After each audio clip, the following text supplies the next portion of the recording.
Breakdown! Yeah, look at that, you see that man? Good Lord.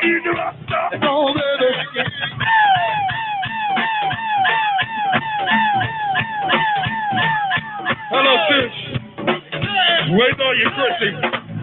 Bojack Breakdown! Rock it!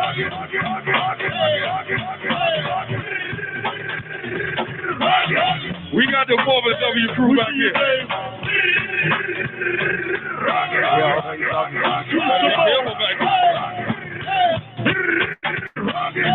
You better be careful back there, baby. What's up, Phil Street? Came the freak, y'all.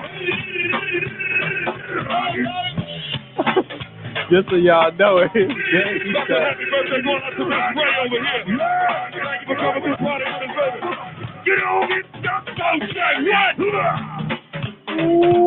what? All right, let's What's get up, to buddy, it. man? Big Jeff Cross in the house tonight. Good to see you, buddy. You just got here. You just got in here, man. We didn't see you earlier. I see. Oh, okay. All right. I see you.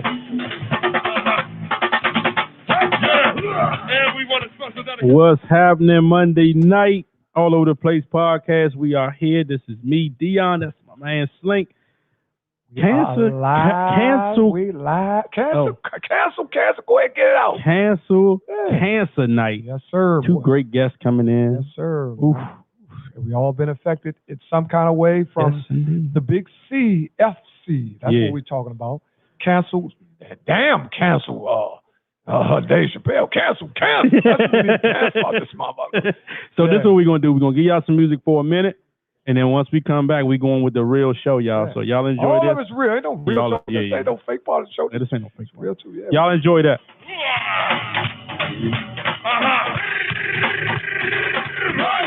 Also going out to Sweeper Sitting. What's up, girl? Another long time friend, baby.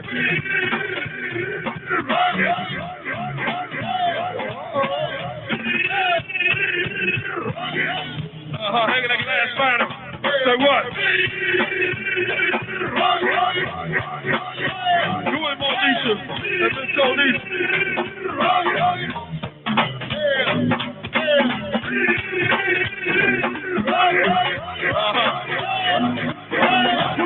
Get on, get some Bojack, right? My man Whitey, my man Holly, my man Blacker, my man Georgia, my man Lucia, and then Franco, my man Frank. Yo, what's happening, y'all? We are back live for real this time. We are live.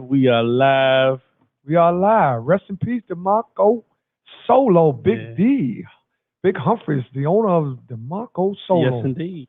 Rest in peace to Louis DeWell. Yes, indeed. Service is October the 30th at the church right across street from the old House of Clean. That's a Riggs Park special. There we go. So what we got tonight? Like I said, we got Cancer night. Right. Two great guests coming in. I got to start hitting these. Which you know that October has been selected to be breast cancer month. So we thought that since cancer is over 100 different cancers. So once we started to do something in reference to cancer, I had to do a little homework. Yeah. Because I didn't want to come on here and not understand what's going on, the severity of cancer, which has hit our community hard. I think everybody, each one of us is on here now has had someone. What's up, Big E? What's up, Big E? Hey, Monica. That's been affected by cancer. So we thought, what better way than to not get two people that we know that survived cancer and can tell their story. Yeah. But let me tell you a little bit about cancer. Did y'all know that cancer was the number 2 cause of death worldwide? I did not know that. Number 2 cause of death worldwide. Wow. And hey Tish, how you doing? Hey Tish. Hey Cat Joseph, how you doing? What's happening? One thing about everybody that we have all phases of life on this show. We have guys that's 20, we have women that's 30, we have women that's 60, True. we have women that's 50. My man's father be watching. So Yeah. we have all variation, difference of ages. Yep. So what we try to do is try to be inclusive instead of excluding. Yep. So we try to bring topics that affect everybody, not just one particular community or one particular age group. What's up, Goose? Hey, I think everybody on here some kind of way has been affected by cancer. They had sister, brother, aunt, cousin, grandma, friend, anything. co-worker. Yeah, because, when we was coming up, I was in 1964. Mm-hmm. When I was coming up, the major cause of cancer was tobacco. Oh, I didn't know that. It was the lung cancer. Lung cancer. Okay. It was the big deal about lung cancer. But come to find out that 22% of the cancer deaths are related to tobacco. Did you know that? Did not know that either. 22% of the deaths. Yeah, I done took down some Brother-in-law. notes. I done took down some notes about cancer because I see. if you're going to get on here and talk about something that's severe, that's hitting our community as hard, did you know that 18? Let me go into my notes. He got it all. We got in 2005 alone, they had 8.8 million deaths. Wow. From cancer. Serious business, man. Hey, Curtis, how you doing? What's up, Kurt? We're talking about a topic that's heavy in our community. It's been somewhat commercialized through pink because when we was coming up, you couldn't wear pink. No. Yeah, she wanted to rumble. You know what I mean? You put pink on, you got to fight somebody. You ain't going up the street with no pink on. But, now things have changed. We've been educated about a few things. Colors represent certain things. No cussing tonight. No cussing tonight. I'm serious. I got my button all the way up. I got my Nation of Islam. I got my Nation of Islam mindset now. Yes, I got my joint. And what we had another topic was how many bean pies and final calls could you sell? It was 90 degrees, and you was on South Dakota. I know I can get me 50 off. How many could you get off here? If I had my suit on, my shoes polished, and my suit up, hey, Donna, how many bean pies could you get off? Could you get off 20 bean pies? Deon, all day, 20 bean pies and 50 final calls. Yeah, I can get all that off. I could probably get about so many food. How many hours I get to work? All day, because they work all day. Yeah, I could probably can get 50 off. If you just giving them, no. Are you selling or you give? No, you have to sell them. Oh, yeah. Oh, you got to sell them. I thought they were just giving it out. Yeah, jumping back to cancer. 10% of cancer is caused through obesity. So that's coming from poor diets, lack of physical activity, and excessive drinking of alcohol. Wow. So this is something that, hey, what's up? What's up, Charles? This is something that is hitting our community hard, basically through our habits, eating habits, sleeping habits. Because, one thing we did another survey, and we talked about something that's going on in our community real heavy, and that was sleep deprivation. Yep. For those of y'all that have kids, you got kids 15, 14, 20, 25, y'all need to pay attention to their sleep habits and their eating habits. Because a lot of them eat on the go, a lot of them stay up on the phone all night. They do different things. A lot of fast food, too. A lot of fast food, so you get a lot of fried food, opposed to when you grew up, we had 3-course meals. Right. When mom was cooking, but now it's a transitional world where everybody's moving in group. So a lot of times things get left behind, like proper diets. And you end up having to lose weight, lift weights, all kinds of stuff just to try to have your weight. What's up, Mooney? Hey, Mooney, how you doing? And we and also in 2015, 90 million people had cancer. 90 million? 90 million people had cancer in 2015. That bad. In 2019, 18 million new cases. And they say in the female, most cancers are common cancers are breast cancer, colorectal cancer, lung cancer, and cervical cancer. Those are the cancers in the women. Okay. Those are the top cancers. And in the men, it's lung cancer, prostate cancer, colorectal cancer. And how much is it affecting people of color, though? Well, everything. Do it hit us harder? Everything hits us harder because, quote unquote, to a survey of our conditions that the health we in prior to coming down with stuff.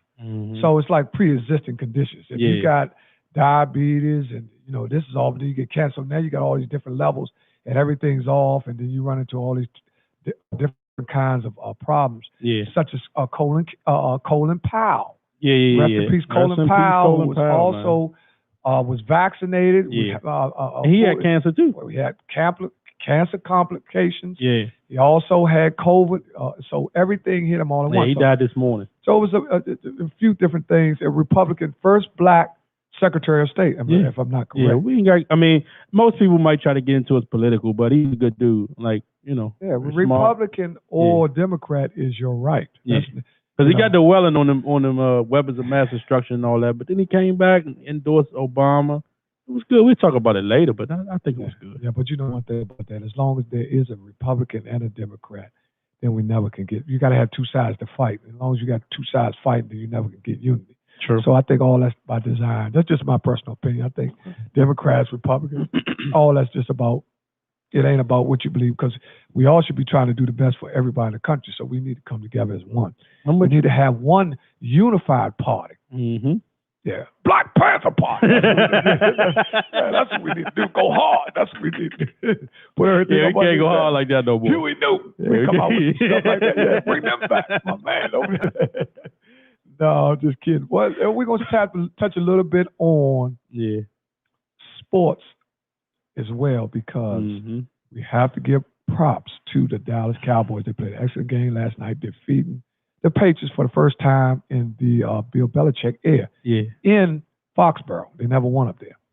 Anton said, my uncle just passed 2 days ago from cancer. My mom was admitted Friday. Wow, man, we praying for you. Yeah, we're praying for you. Prayers up for the whole Anton Washington family. You see, this is why we got to talk about these type of things, opposed to just talk about stuff that we talk about every day. Right. So we talk about sports every day. We talk about LeBron and all that, the GOAT and who top 5 and all that. But when we get down to business, we start talking about our health. Right. Because health is your wealth. Because you can't obtain no wealth without good health. Well, you're right about that. So it's a necessity that we start putting the things in front with the most value. And health has got to be number one in value. I agree with you on that. So we got 2 guests tonight.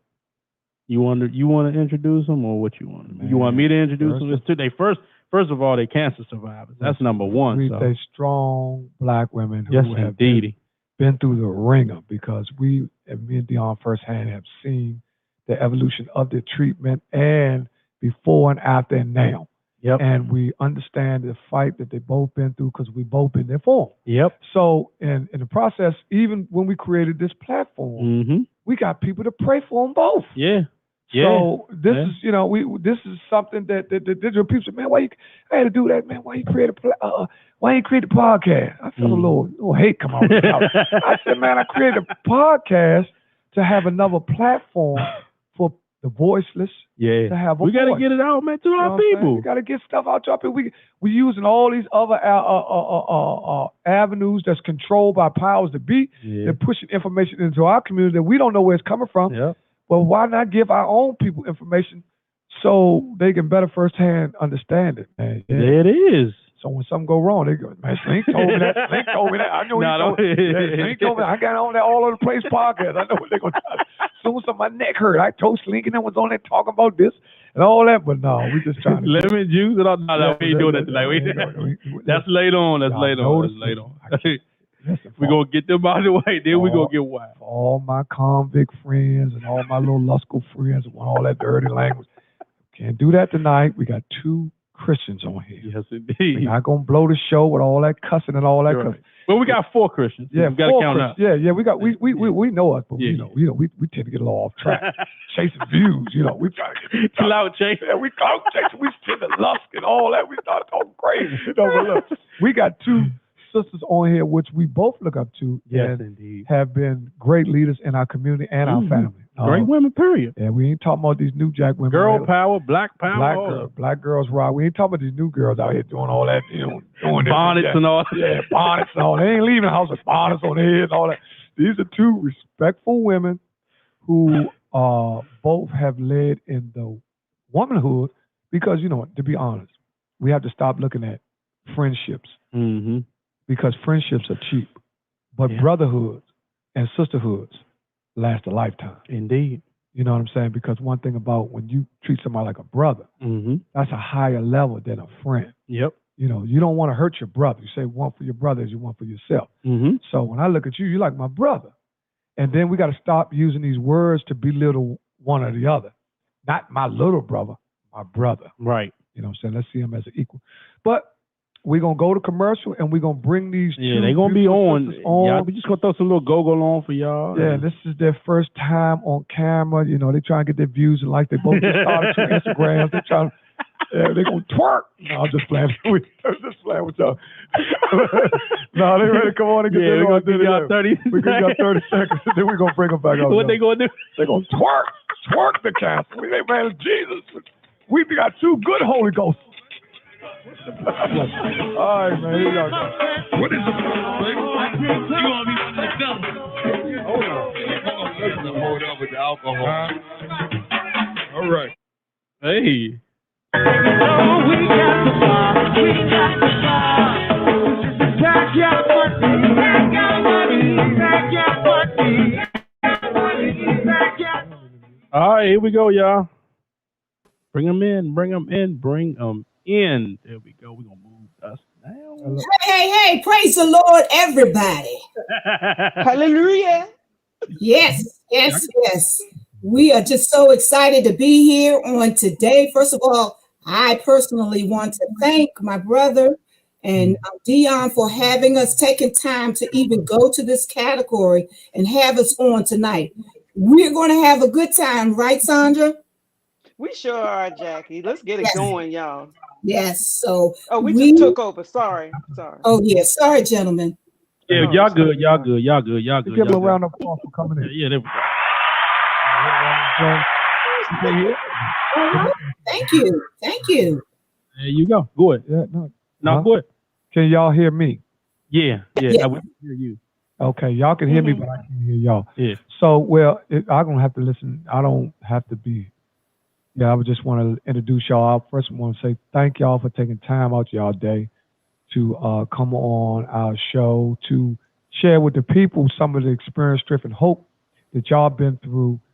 Because nobody, although keep going, although we have been,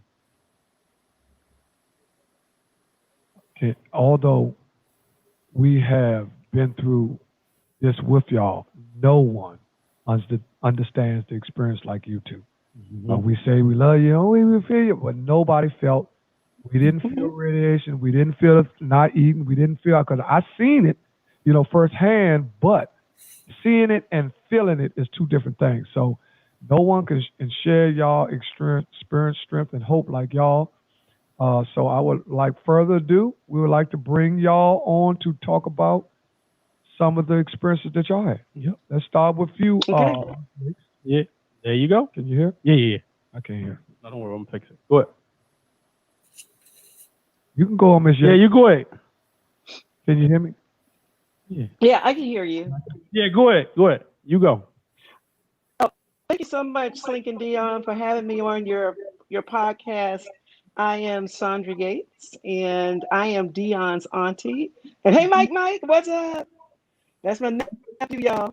And so I really appreciate you having us on today, because I think it's really important that communities of color hear stories from, people they can connect with, with regard to health, and particularly with regard to cancer and breast cancer, so that you be, more engaged in your own health care and taking control of your own health care. So I'm Sandra Yates, and I was diagnosed with triple negative breast cancer 10 years ago. I was at stage 3B, and I am excited to be here today. I thank God for that, because we'll talk a little bit more about the experience. But, I think it's really important to hear the story so that you're not scared. Yes. I agree with that. Oh, okay. Now, it's well. Let me ask you this, Mr. Sandra. When did you first? Because I missed part of your voice, so I might reiterate a question that you might already answer, but it's okay. when did you first understand? Because, as people, we all very familiar with our body. So we can kind of like understand when something's off, when we're off a bowel movement, you see blood or something's wrong where we know, wait a minute, this is out of ordinary. In the beginning, no one likes to notify people what's going wrong with them because, first of all, That's they right. want that they, it's not a severe, we be in denial a little bit. No, maybe I ate something more. Maybe it was this or maybe it was that. So what makes you understand or say, wait a minute, something is wrong? Well, you have to confide in somebody because you have to let somebody know. Right. Well, for me, I found my own lump in my breast doing self-examination, and I actually didn't do anything about it for a while because I was in shock. I couldn't believe it. I absolutely could not believe it. I had never been sick in my entire life. I'd only been in the hospital 2 times. They had 2 beautiful daughters, and they kick you right out. So I really had never been sick, and I was paralyzed with fear, quite frankly. And then what motivated me to go in and get it checked out was the same thing that happened to me when I had them, which is my daughters, and wanted to see them, to grow into the women who they were going to be. My oldest, Candace, was a teacher.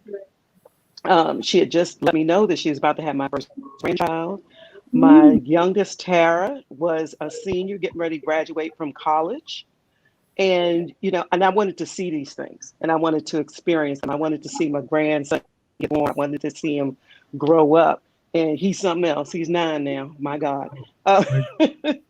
So it had to be something it had to go beyond me, to push myself and to take care of myself instead of taking care of everybody else. Right. That's deep because, you have people on here and see, sometimes people don't like to talk about stuff because this is really an intimate situation. And sometimes people don't like to talk about stuff, especially when they talk about their personal health. But it's just my opinion. Man, you really can help somebody sometimes when you say what's going on with you because we all are going through the same thing, some way, shape, form, or fashion. Yep. You know what I'm saying? And somebody might get help, like, oh, I didn't know that. Oh, my cousin is going through the same. And it just makes them open up because when my sister first said to me, Ernie, I know something's wrong. I was trying to brush it off. I was in denial. I didn't want to believe it because, we lost our mom. And, I just tried, going to, like you said, a complete shutdown of belief. No, it can't be that. That's what we think. It can't be that. Like for you, it's different because you said you found your own love. But my sister. Well, we gotta let her tell it. We gotta let her tell it. You get ready to tell it for, but we gotta let her tell it. Yeah, we gotta let her tell it. Go ahead, tell it, Jackie. I knew he was gonna take over. Tell him, it's okay. That's the love, and I appreciate him doing that because that lets me know he was really concerned. Right. Y'all go ahead. I'm gonna let y'all. I couldn't hear for the first second. I jumped right on in there, but y'all go ahead. Right. I done forgot what I'm supposed to be saying now because you done took over, but it's okay. What's my question? It's about you expressing what you went through. So it's about you. You're right. I'm glad, Deon. Thank you, Deon. You go ahead, Jackie, and express what actually happened with you. So you can go ahead. Deon go do some technical stuff. You can go ahead. Okay. So mine was a little different. Mine was, I knew something was wrong, but I could not put my finger on what it was.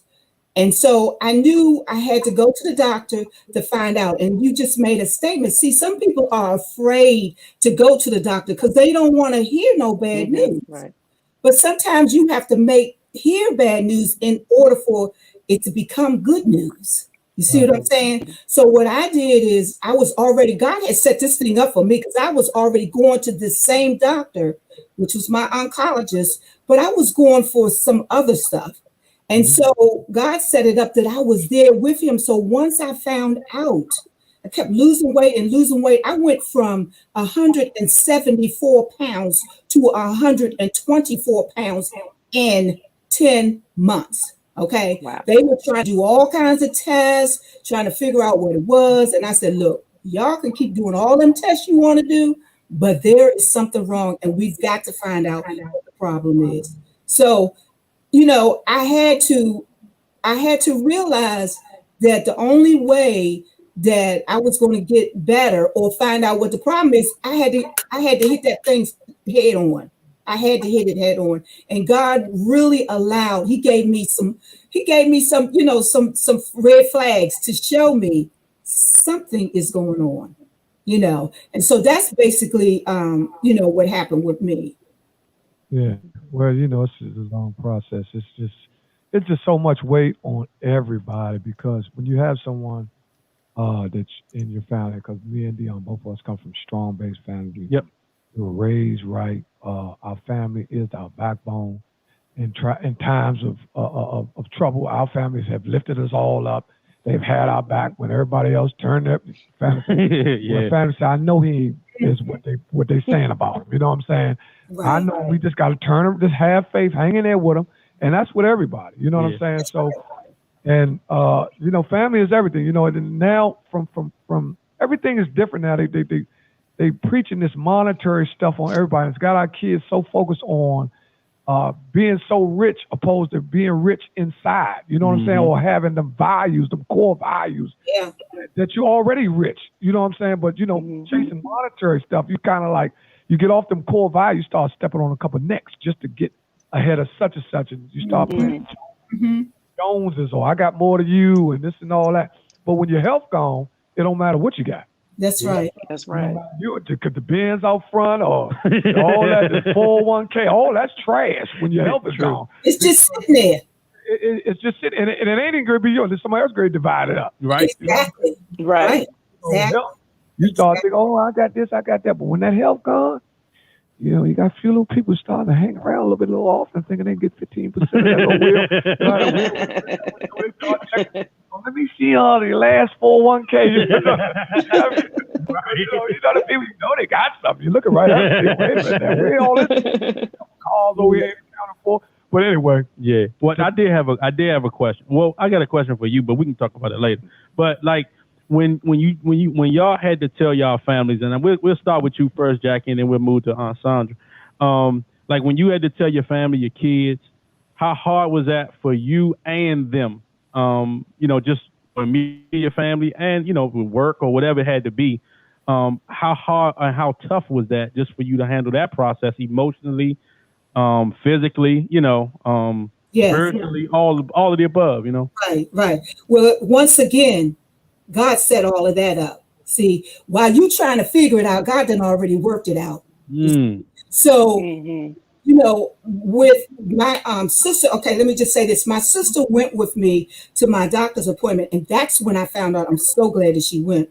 That's when I found out that, the doctor said, oh, wait a minute, because he was not expecting anything either. Obviously, he didn't even look at the paperwork. He thought he got everything, everything was taken care of.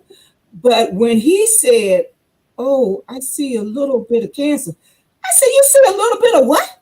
He said, yes, I see a little bit of cancer. I said, what? Hold up. I said, sir, don't say another word.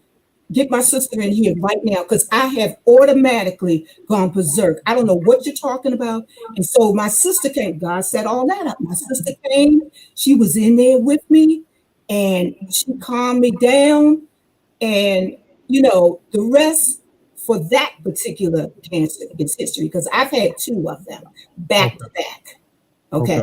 So that was my first one. Okay. So God just orchestrated the whole thing. So it has a lot to do with your faith. What is your walk? How are you walking? How is your relationship with God to help you get through this? Because guess what? We all got to go away from here. But the question is, where are you going when you leave here? That's what the question is. Okay. So, I don't know. I just, everything just felt like domino effect for me. Praise God. Yeah. Same question, Son. For me, once I got the diagnosis, and actually your grandmother was with me when I got it, and we were amazingly calm. Because I had the biopsy done, and just like Jackie said, you know something's wrong. Mhm. And you start praying for strength. You start Yes. praying for wisdom. You start praying for God to lead you in the right direction. You start praying more than you ever prayed. You thought you were praying before, but you start praying now, and it's for strength and it's for wisdom, the wisdom to make the right decisions about your health. When Yes. I shared it with my family, they had different reactions, and I shut myself off to those reactions because I Mhm. had to focus on getting well. Right. And from the time that I was diagnosed, I was amazingly calm about it because I had to focus on Mhm. getting through. I knew I couldn't do it by myself. That's I right. knew that, and it's really strange because God is walking with you through this, and a Yes. lot of times I had to help my family, Yeah. to understand. They were crushed, but I was ready to fight, and I was ready to get this done, you know. And I was consoling them. I was like, I need you to just chill on all that, Right. but it was really it's so devastating to your family members. It Yeah. really is. And part of the reason I think why it's sometimes devastating to your family members, particularly in Black families, we don't talk about these things. Right. You know, we just don't. And we hold so much in. We got enough that we have to deal with, and then you don't want to lay something that's heavy on your family members. My daughter was a couple weeks from graduating from college. Right. And, I flew down to Florida to tell her, and, you know, devastated, but I said, but I'm going to be all right. I Yes. prayed on it, and I know I'm going to be all right. And I just Yes. knew it, Yes. I just knew in my spirit I was going to be all right. Mm-hmm. And I stayed focused on that. God told me I was going to be all right. 10 That's years later, I'm still all right. right. That's right. Amen. Oh, That's the thing right there. That was encouragement for me when I heard that because I'm just hitting 2 years. And I said, I got too much to be here for. My daughter's getting married. It's just too much to Hmm. happen. And so when you said 10 years, I said, oh God, hey, there might be some hope for me. I'm still gonna be here, You just don't know how it's gonna be. So you just gotta Right. live it day by day, Day by right. day. minute by minute, hour by hour, and don't be depressed. Don't be just, wallowing in the situation, and I keeps it moving, okay? Yeah, Because absolutely. that's the only way I know. I'm not look, they beginning to let me drive now. I had to sneak and do that because they didn't think I could do that. But I'm not going to do nothing to damage, anything with our household. But I understand how they feel because they're not me. They're not going through what I'm To going be through. right. And Hmm. finally, as for my kids, I did want to say this. I have two lovely kids, a son and a daughter. A lot of you know that. My kids, one thing I loved about them, they were like, Mom, whatever you decide to do, we are with you 100%. But Hmm. we would prefer that you get off that chemo. We don't want you on that chemo no more. But other than that, we got you 100%. That's a good feeling. Even my family did the same thing. So you need encouragement, not only from the church folks, you need it from your family. That's when the family is supposed to get closer. And that's what God has allowed to happen to our family. Hmm. Hmm. Hmm.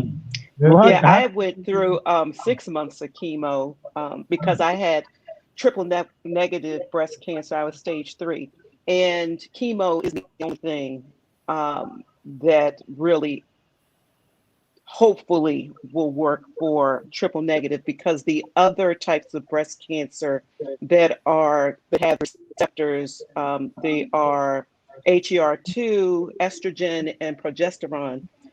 There was no treatment for Right. me for that, and so I had to do the chemo. I did 3 months, and it didn't really shrink the tumor too Right. much. I did Mhm. another 3 months, um, and it still didn't really affect the tumor too much. And so my doctor decided to go ahead and do the mastectomy at that point. Mm-hmm. But yeah, that's very draining. You lose your hair. Oh yeah. You know, I lost a lot of weight, but Yes. it was because the chemo took away my taste for sugar. I wasn't sick or anything. I never had any adverse, um, reactions to chemo per se. Although, of course, I lost a lot of my white blood cells and I look like a ghost. But it's so crazy because I was saying at Deon's church yesterday when I spoke at Good Shepherd Ministries. I said, as soon as that chemo ended, my hair started coming back and every single pound came back. So I was like, okay, I thought for sure. Yeah. Yeah. So it's it in this case, Jack, they thought they were just trying to do whatever they could for me. Yeah, well, I had to put a halt to that because they will keep trying to get you to go there. And I knew what my body could take. And so once I finished my chemo, 2 6-month rounds of it, they wanted to do radiation. And so I said, okay, I'm gonna let you go ahead and do it. Well, let me show you how God works. God knew I wasn't supposed to have that radiation. I immediately got sick, had to be sent to the hospital. I was in the hospital for a week. Then I was in a nursing home for 2 weeks. Okay, I couldn't walk, I couldn't talk, I couldn't do anything. I thought I was never going to be the same. I was on the other side of glory, but God. And so I'm just thankful, that I overcame all of that. And that's what you got to do. You have to encourage yourself. You got to let yourself know this ain't happening forever. I'm fighting this battle. This is, and I'm going to win. And that's what's going on with me right now, because I have stage 4 of pancreatic cancer. And for those of you who know, that is a terrible place to be right now. Okay. The odds on that, Ernie, you were giving some odds on that. The odds on that is not good at all. I should have been sleeping in my grave by now. But God, He's not ready for me. He still has something He needs for me to do. He still has my family that He wants me to work with. Get involved more in the church and pick up where I left off, pick up Latan and move it. I took it for my mother, so now somebody else just got to take it for me. Oh, about to have us doing this one. Yeah. You know? We gotta go up. Yeah. That's how they do lift. Yeah. We can make it. Let's go, guys. Here we go. You got shades on and glasses now. Listen, man. And your attitude is everything. I mean, you have to stay positive. You got to get up, get showered, get dressed. Find something to smile about, find some joy, find some peace, give yourself grace. You have to push yourself sometimes, and sometimes you have to cut people off who, I didn't want anybody crying around me. No negative stuff. No negative stuff. God bless you. You go on. Right. You just have to push yourself because it makes you very weak. I went through the 7.5 weeks of oncology radiation. At the same time, I went through another 7.5 weeks of oral chemotherapy. Okay. I went through 3 months of physical therapy so that I could learn how to raise my arm over my head again. All of this is going on at the same time. I just pushed myself through. I drove myself to every single one of my appointments. Because I say I have to push myself. Now the doctor's house right down the street, so I didn't have to drive far. But I just felt like I had to keep pushing myself. Yeah, right. I kept feeling God pushing me and telling me, "You can do this. I gave you the strength to overcome this, and you have to trust me." Yes, that's it right there. That's the key. You gotta trust Him. I tell you. I don't know how you was. I want to hear what your experience was when Jackie told you. I know what my experience was when I saw the told me. I went wild. Like I started crying because that's my second mom. Everybody know that. So it's like she took me to school, like picked me up every day. Like it was wild. I used to fake. Oh, the nurse called me every day. Oh, You yeah. know, come pick up Deon. Deon, your mother here. I said, I'm not his mother. Right. You know? So when I Every got day. that news, I just walked up the street like I panicked, you know, but I knew that. And she was like, "You gotta calm down." You know, you know what I mean? Right, you gotta calm down. And I was like, I can't be calm. I walked up the street. I just stepped off because I was kind of angry, and I was upset at the same time. You know what I mean? So it was just a lot of emotions pouring out of me because it's like your parents. Like when my dad got had to start with his kidney failure. Like it that's a lot of pressure on you, especially when that's like you're close. You know, your close brother. What was your experience though? You know, when you love somebody, when they feel something, you feel something. Yeah. So when she called and said, well, I guess she had already worked it out between her and my sister because I was at work. She was like, well, down to cancer. I was like, huh? You know, I went into a little bit of, like a coma state. Yeah, like a shock. Comatized. I was saying, here we go again. You know what I'm saying? Because my mom's, I was like, oh, man, here we go again. But I never, for one, gave up. I never was like, oh, this is it. Let's get ready to die. I never even had that mindset because I was saying, well, they're going to do something. What we going to do? And then one time, my sister's she's a bossy person, right? Which is good because I understand, that should be that way when you're the oldest. You should be telling your younger brother what to do or when to do. You know, that just comes with the territory. Yeah. So when you're young, you don't understand, but when you're older, you respect people as siblings. You know what I'm saying? When you grow up and be amazing. But that's my old sister. You know, my mother, that's the highest of the archies in my family. Yeah. So it's trickling down. That's where I was raised. You know what I'm saying? So my old sister tell me something. She ain't never told me nothing wrong. Right. So look, get out your little feelings. Or the little boy feelings. So when she said, and I took her to the hospital, and I know she's bossy. She got in the car, and I'm driving. I'm taking her to treatment. And I said, I thought you said, make a right. And usually she said, boy, you don't know where you're going. Make the right there. You know what I'm saying? Right. She was flabbergasted. She was like, you don't know where you're going. And I looked at her. I was like, oh, man. I said, I know where I'm going. And I had to figure it out because I was driving, but my mind was blank. I went past my turn, and then I had to come on, man, get back, man. You got to get her to the treatment. You know what I'm saying? So once I got her to the treatment, I was calling my niece. I'm calling Tamika, because I'm turning it over to her hierarchy, her daughter, which is the oldest. So I said, let me call her because I know we done already discussed. She got to have, this is another thing, black people, got to have our affairs in order too. So we know what to do when stuff like this happens. Instead of scrambling around, why you ain't call me on it? No, you're supposed to know who to call. I called her daughter, which is, you understand, the boss. Yeah. That's the boss. She older than Sean. I called her and she said, what's your Uncle Ernie? Well, you think you should take it out? Then she went back she gave my little Uncle pride back. She said, she asked my face. She said, Uncle Ernie, you think we should take her to the hospital? I got dumb again. I said, I don't know. It's a lot of professional people here. Maybe we ought to ask them. I said, maybe we ought to ask. I ain't making this call. Y'all just do this on me. I ain't making this call. So I said, wait a minute. I'll wait for you to make it again. She said, okay. I said, don't worry about me going back to work. I'm going to wait till you get here.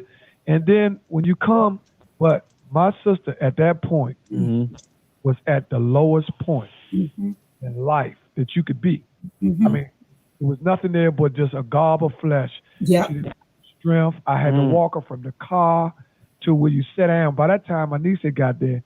And, now I'm going through my little emotional turmoil where I go in my car. Yeah. And then I got to let mine out. Yeah.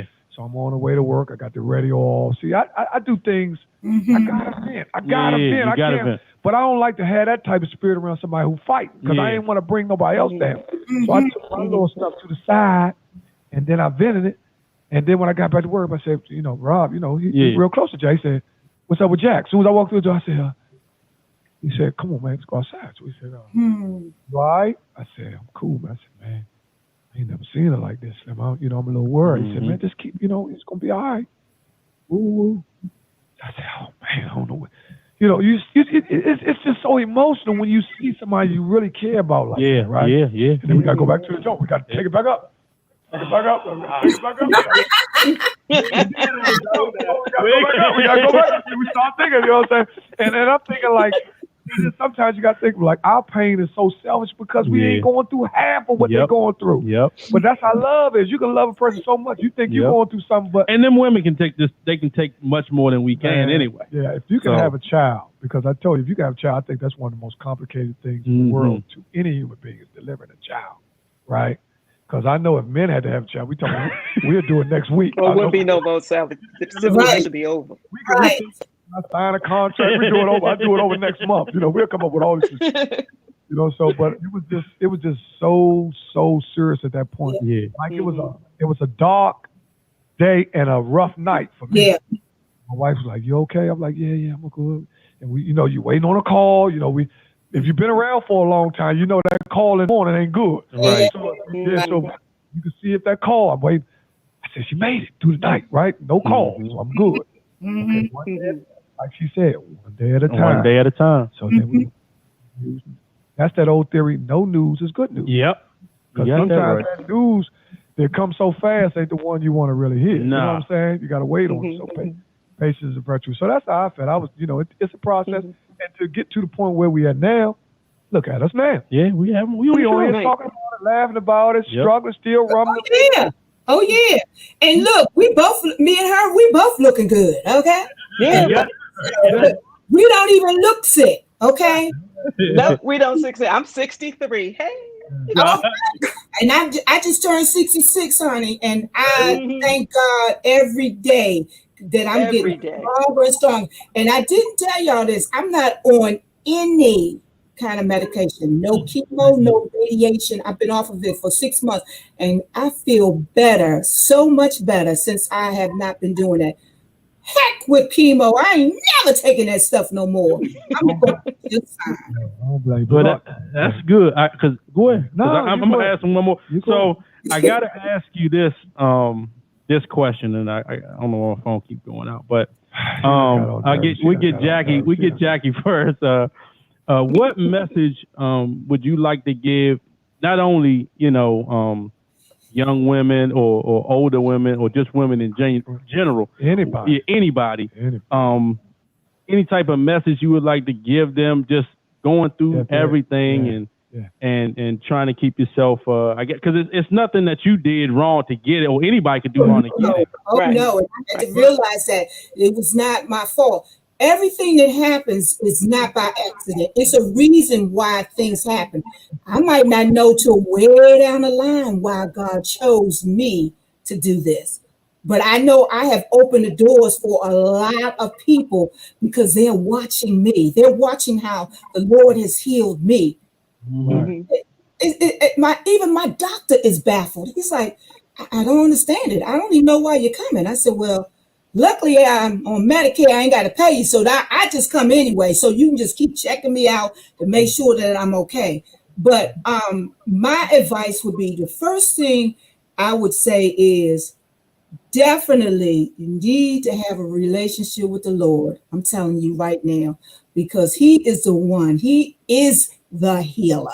Okay. He is the way maker. So have a relationship with him.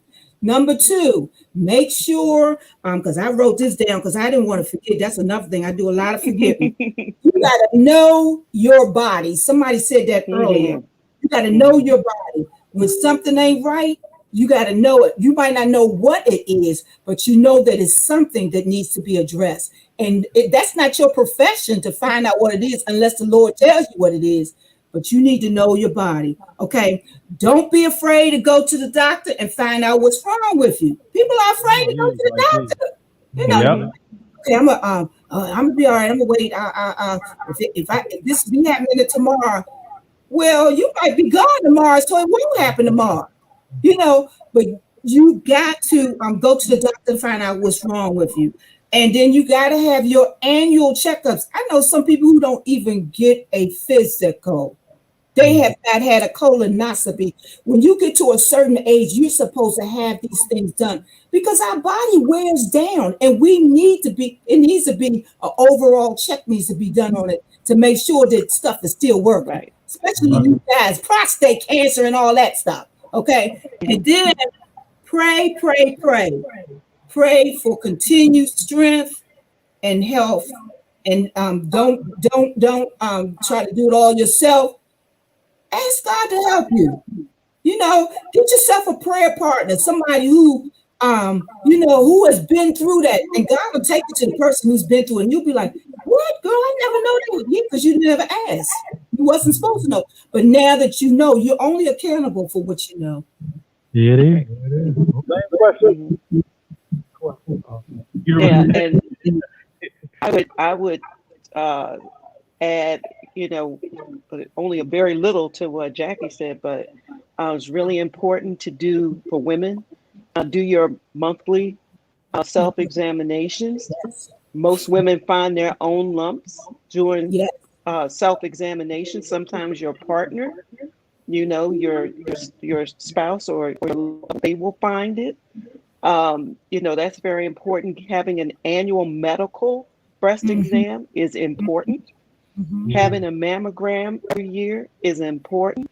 A lot of times, a mammogram will find a stage 0 cancer, which means that you don't have to go through the 18 months of stuff that I had to go through. And even after 18 months, I only went back to work part-time because it takes a lot out of your body. It takes a long time for your body to recover from everything. And, you take it slow.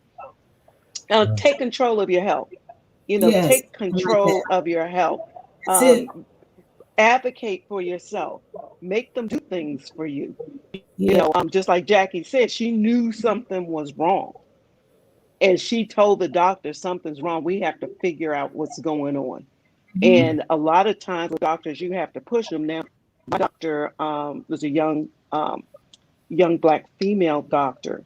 And she told me, put myself first. She said, you have to be strong for yourself, because if you're not strong for yourself and fight for yourself, you're not going to be around to help anybody else. She said, this is the one time where you can be selfish, and she said, this is the one time you're going to put yourself first. And she used to always ask Dr. Hampton over at Doctors Community Hospital.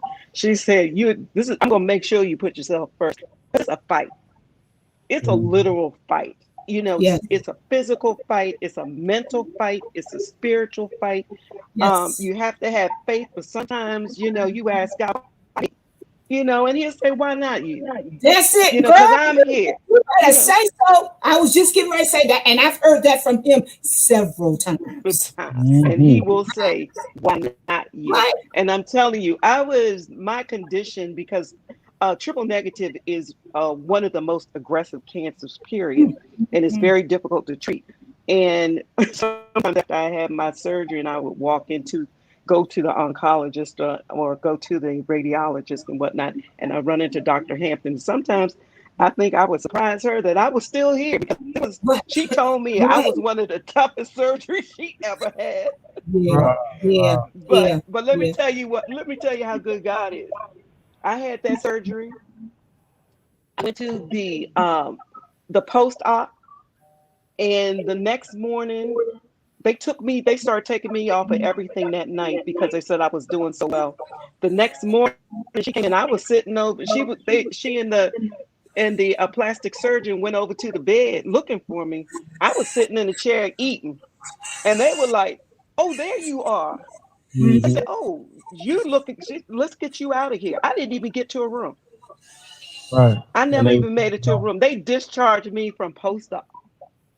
So I'm telling you, and that's when I knew God had a plan for me. Yeah, that's when I knew it. And you still have a purpose. Still have a purpose. Y'all keep looking up. I like the way y'all keep looking up. We gotta look up. It just trickled down us. We just a little. We just we used to look grounded the raindrops. Oh my God!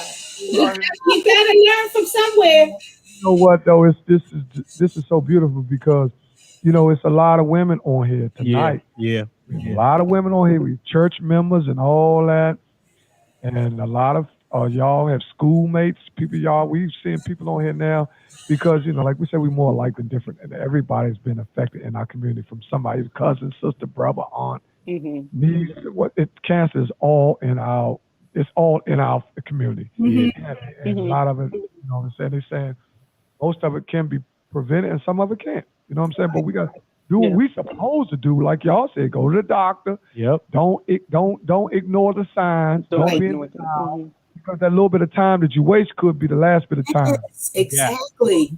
That could be the difference between going further and not.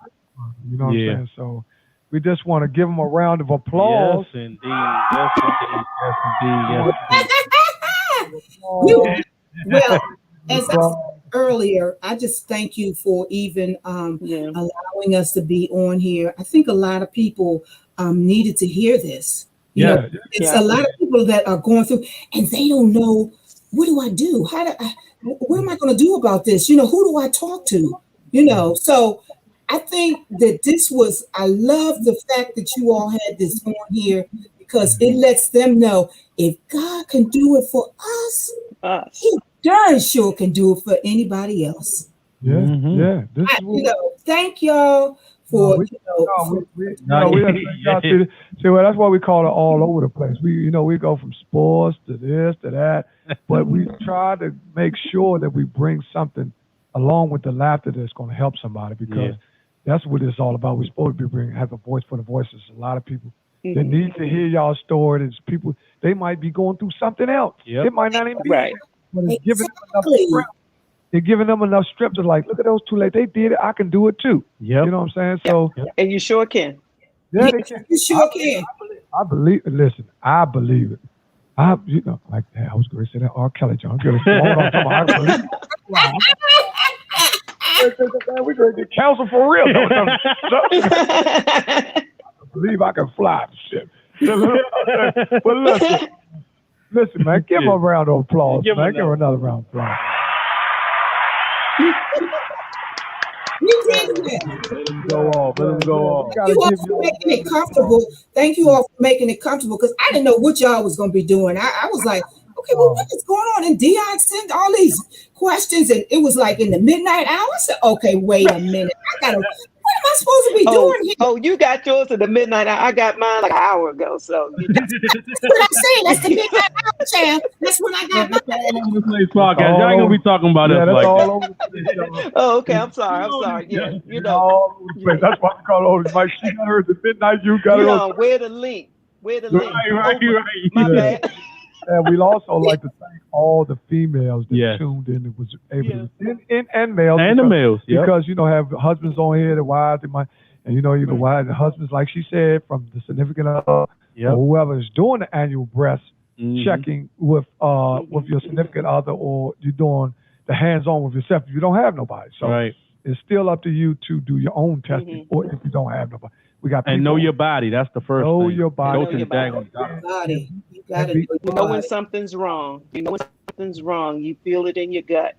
Don't ignore it. I remember reading somewhere that humans are the only animals that don't go by what they feel in their gut by instinct.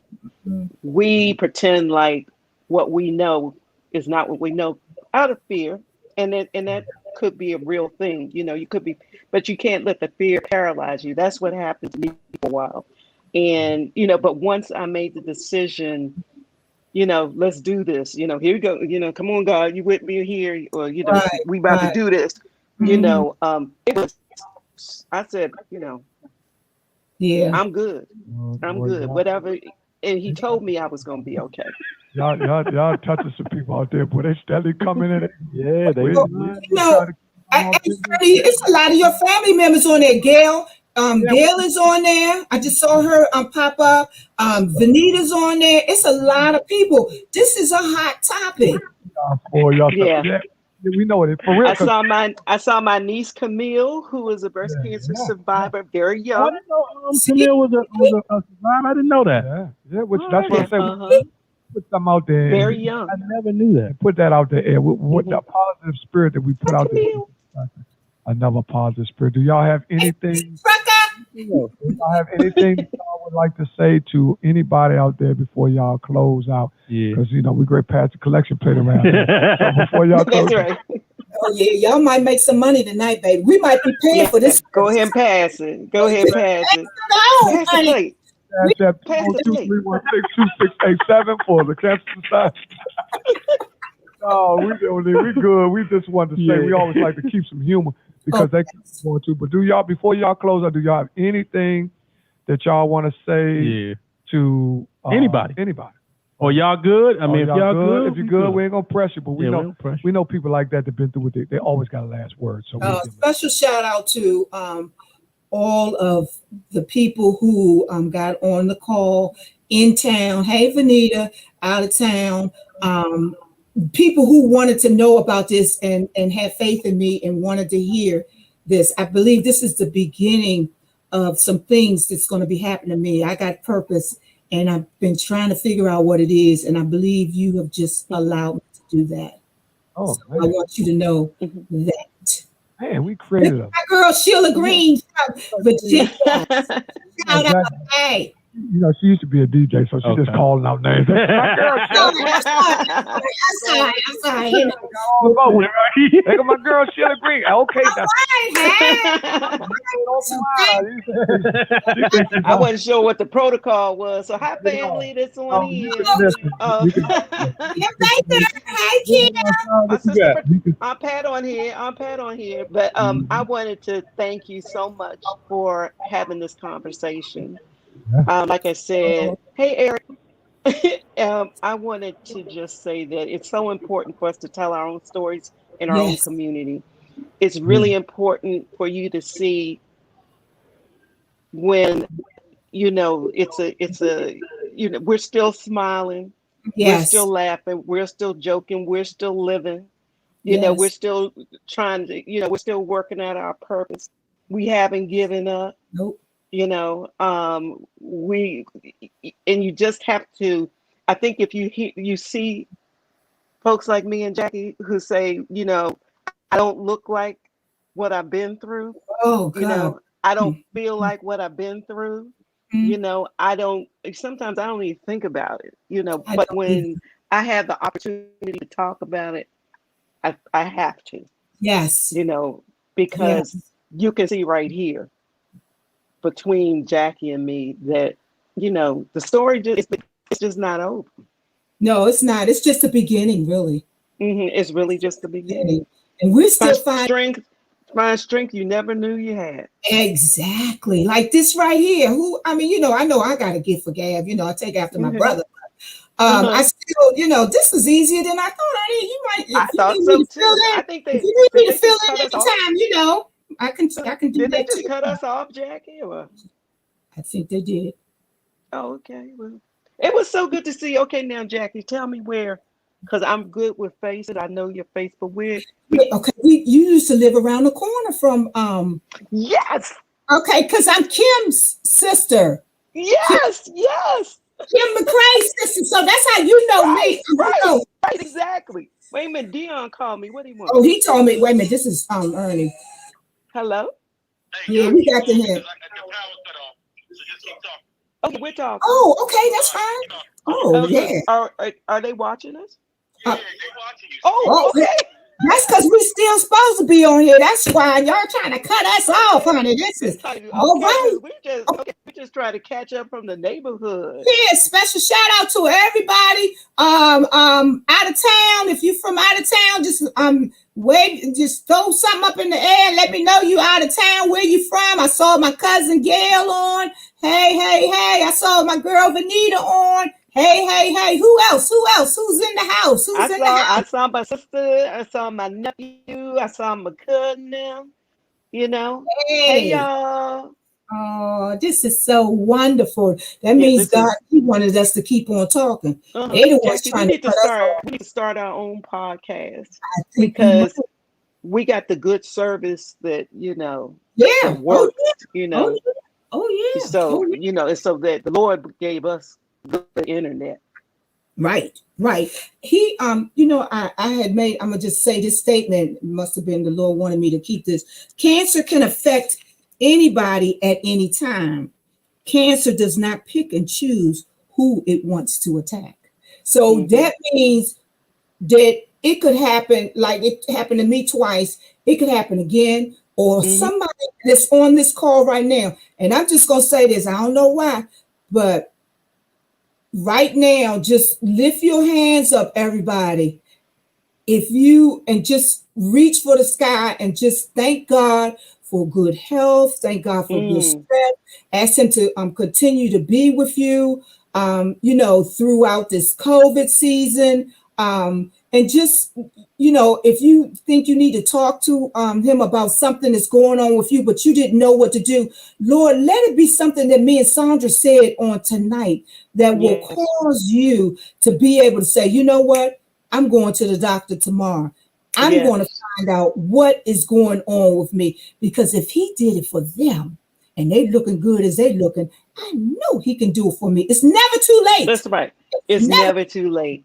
It's never too late. It's too late if you don't do it. Okay. That's right. But if you do it, it's never too late. God just wants you to step out there, step out on faith and trust. You said that trust thing, girl. That thing, every time I hear that touches me. To trust. You gotta trust and you gotta believe in him. So you got anything to say, Sandra? I don't want to take over because what you're saying is 100% correct. You have got to do this for yourself. You have to do it for yourself. You have to have a reason to keep pushing yourself, because God is behind you. He's carrying. Sometimes he's carrying you, sometimes he's pushing you, sometimes he's carrying you because you can't do it yourself, but he's there for you. And it's just so important not to give up. That's the word. You got to encourage. You cannot give up. Nope. Pat your own self on the back. If nobody else does, you can pat your own self on the back. Right. Because this is it's a lot to it. It's more than a lot to it. It's a lot to it, but God knew doable, and he knew that he knows who can handle what. Yeah, that's what. And so he doesn't knows give you more than you can handle. If you have got something, a challenge, it's because you're capable of it. He wouldn't give it to you if he wasn't there with you. And I think if you forget and you think you're going to do it by yourself, that's when it becomes something that you feel like you can't do. Exactly. If you think you're going to have, you're not alone. Yes. You are not alone. Yes. Yeah. Everybody, we still on. Hey, we done took over. We got our wish. We're all over the place with the broadcast. You got the two survivors on the phone. We're trying to give y'all information, about the goodness of Jesus. For those of you who don't know and those who need to still be encouraged, you already know, but you still need to hear it sometime. So I don't know who's out there. To hear it sometime. I don't know who's out there, but I am so glad that he gave us this opportunity. See, God don't play. I was going to ask my sister, do y'all still see us? I don't know. You said what? We can just talk. I was just about to ask my sister, does she still see me? Because she was on here before. Yeah, find out. Just to make sure. I didn't know what. I'm going to ask her, Jackie. But he said for us to stay on there, so. Yeah. Yes, we still see and hear you. Okay, she said they still see and hear us. Okay, because the little pop-ups where people were talking to us, we didn't see that anymore. So we don't see nothing. We don't see anything but each other. Okay. My son just said we can see you. Okay. Okay, that's thank wonderful. You. She hung up. Yeah. Okay, that's why my son just said, yeah, we can see y'all. Okay, good. Yeah, because I like seeing everybody's posts and stuff, and that went away. I know, because I want to know who's feeling, who knows what's they are hearing what we're saying and they are touching and agreeing with what we are saying. Right, exactly. But you really need that feedback. You need that feedback, Yeah. And now Francis just said, Francis is my nurse. Now she was one of the people who made sure she took care of me many days and would come. Francis Rucker. Yeah, everybody, they said they can still hear us. Well, that's what they said. We're gonna keep on. I'm telling you, this is we're just gonna take it over. We're all over the place. It might be an altar call going on right about now. Maybe okay. hey, you know what? Okay, Lord, I feel it. Right now, I don't have to see you. You can see me. I want everybody to just begin to go into a worship mode. I want everybody to just begin to pray and thank God for, like I said, your health. Thank God for your strength. Thank them for we want to even thank them for how Slink and Deon came up with this idea to do this, and that they will be successful with this type of podcast that's going on. So we just want you, Lord, to just be with each one of them. And if there's anybody on this phone or this podcast who don't know you, Lord God, please let them know who you are. Let them have a relationship with you. Let them know that without you, they are nothing. So we want to just thank you and thank you and thank you. In Jesus' name, in Jesus' name, in Jesus' name. Amen. Yeah, they said, I'm still with you, Jack. Oh, okay, I ain't going nowhere. My girlfriend survived. Okay, I'm going to talk to y'all. My girlfriend said the survivors taking over. We are taking over by force, baby. We are taking over by force. That's what it's all about. This is fun. I'm going to start a podcast. Huh? Yeah. Oh, yeah. And my cousin, we need to start one. Hey, Zach, he got down here. Zach said he's still watching. He's all the way in West Virginia. So, okay, Zach. Yeah. So a lot of people. This is what I'm saying. This is how God works. When He wants to He gives you plenty of opportunity to get that relationship with Him. You know, and this is a setup for some people tonight. This is a setup. It's even a setup. Ernie and them had no idea.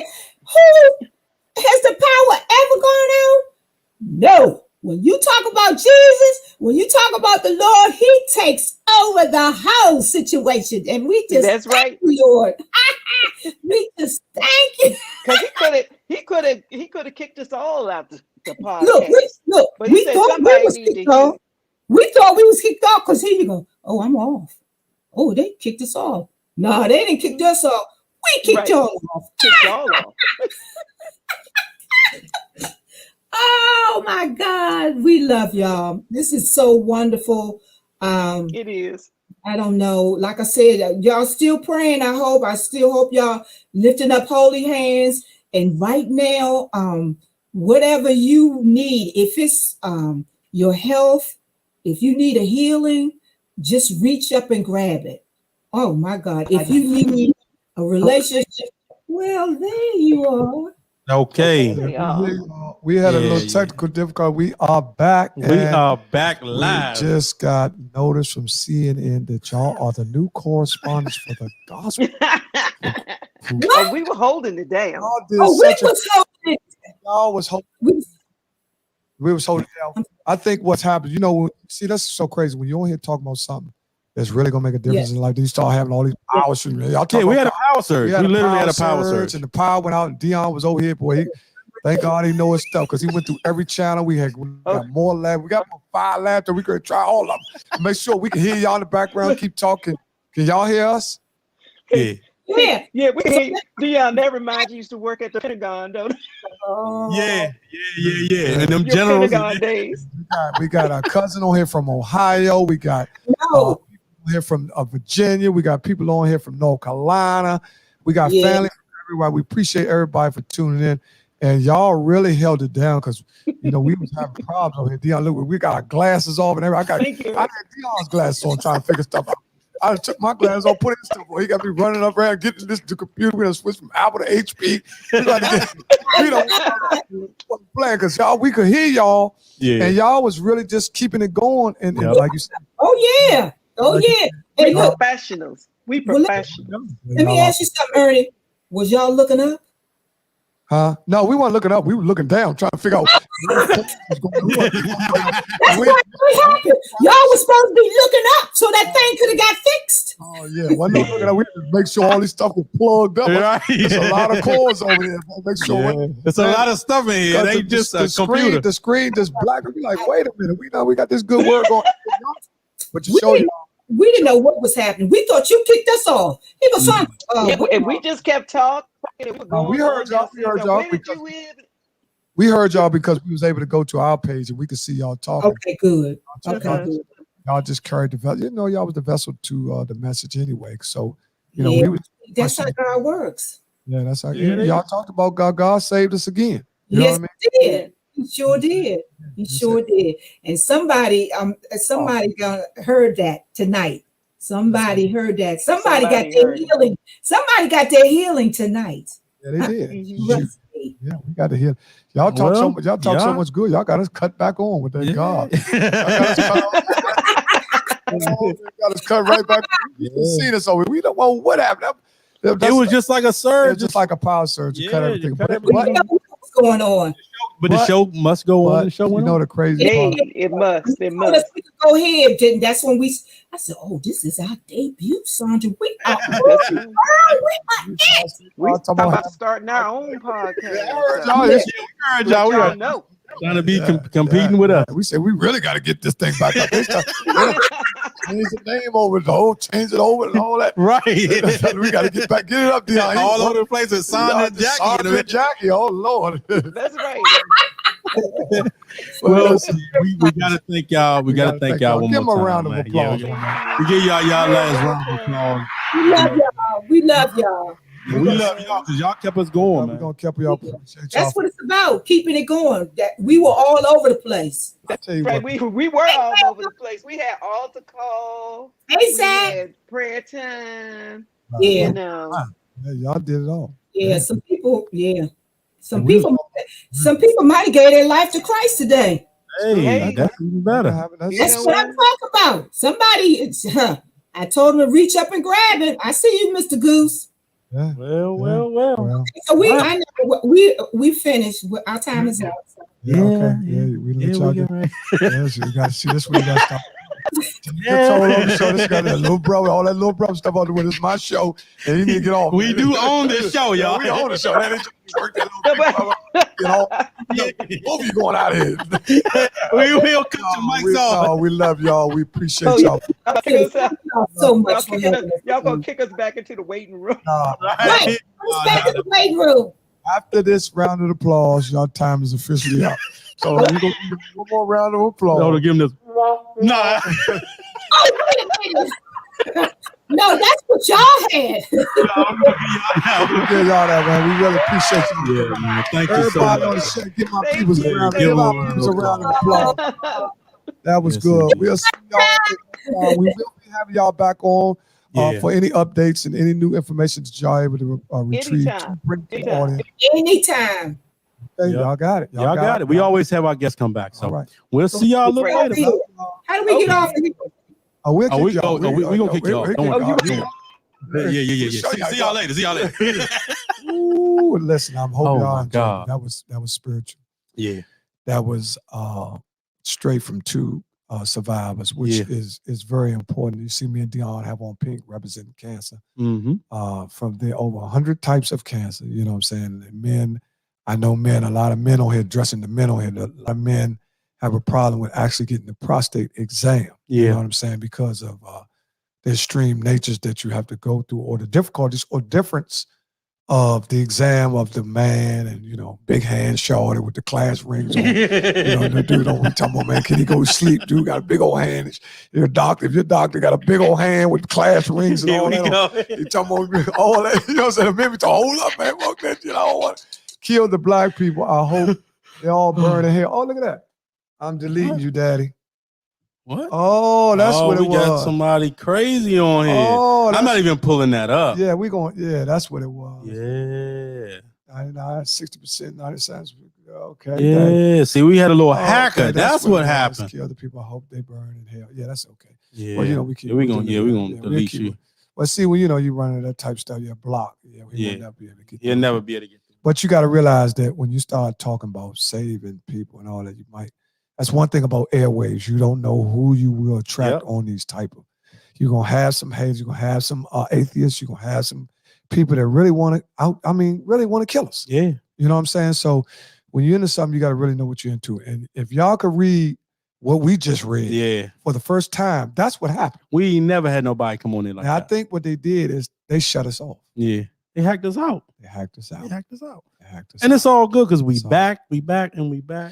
Now we're gonna move right along. Yeah, so this is the real show. All over the place podcast. Podcast for the first hour and change. You listen to two cancer survivors, and they gave. I'm gonna give him some music for a second. I gotta give him. Yeah, give him some music for a second. Yeah, man. just for a second. We're gonna calm it down a little bit. Wow, that was weird. I never seen nothing like that before. But that lets you know how people can actually get inside. Yeah, of what you're doing. Of what you're doing. So you got to be careful out there. Yep.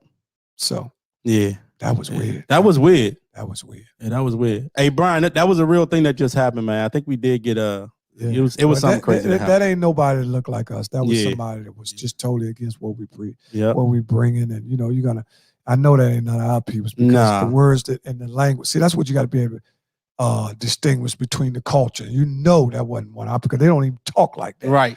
The words that they use to describe what they were trying to do is not even our culture. Nah. So we ain't even gonna give them no more energy or power. Yeah, we're gonna get back to something that a lot of you want to talk about, and we'll talk about that. And I think our man, just so everybody on our man, Country Earl, is supposed to be giving us a call tonight too. So maybe we can get him, get some laughter going. Yeah, but we're gonna talk about something right now that's red hot in our city. Go ahead. And it's the Dallas Cowboys. Well, you want to do that after the break? I need to do it. Yeah, get them a break. All right, get a break so we get something cold. All right. We'll be right back, y'all.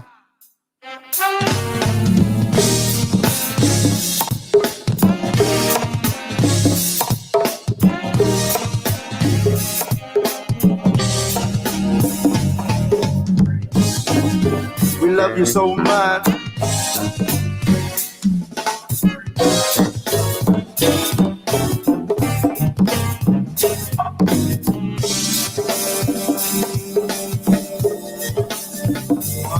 Make people want to dance. We're answering their plans. Dig your bars are quick. Won't you put me in there?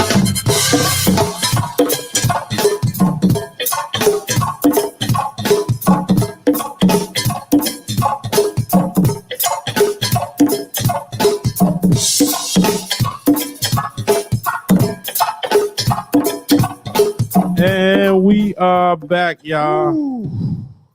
Before we left, now we have our basic audience with all the people that was just all the church people they done rolled out. See, now we got our audience, which it loves us. Just don't forget to share the show. Yeah, man. Make sure subscribe to our page. Mike, and everybody will be waiting. Y'all will hear the winner of the Pick'em tomorrow. Oh, yeah, tomorrow. I will be announcing it on time, which will be at 12 o'clock tomorrow. Noon sharp. And also, we got to talk about something that's going on right in the nation's capital, which is causing problems with the transportation system. Okay. The metro is they got like half of their cars. They're talking about it's going to be out. If you miss a train, it's back on. Oh man, the schedule is bad. Yeah, everything is just messed up with metro. Well, we got it. Well, listen. I think our man just came in. Oh, let's see what we got, man. Hello. Hello. Hello. What's up, Hey, how you doing, man? Man, we doing all right, man. We had a great show, man. Don't bring us down now. Oh, man, I'll never do that. I'll never do that to y'all. I'm so glad to hear y'all. I haven't talked to y'all in a minute. How y'all been, man? We've been all right, man. We had two great guests, cancer survivors, man. It was great, man. What's been going on with you? Oh, nothing much, man. Cancer's a bitch, man. Fuck cancer. Okay. That's all I'm going to say about that, man. Well, hell, man, I was just hanging out, just having myself a dandy old weekend. About to go watch a little bit of football tonight.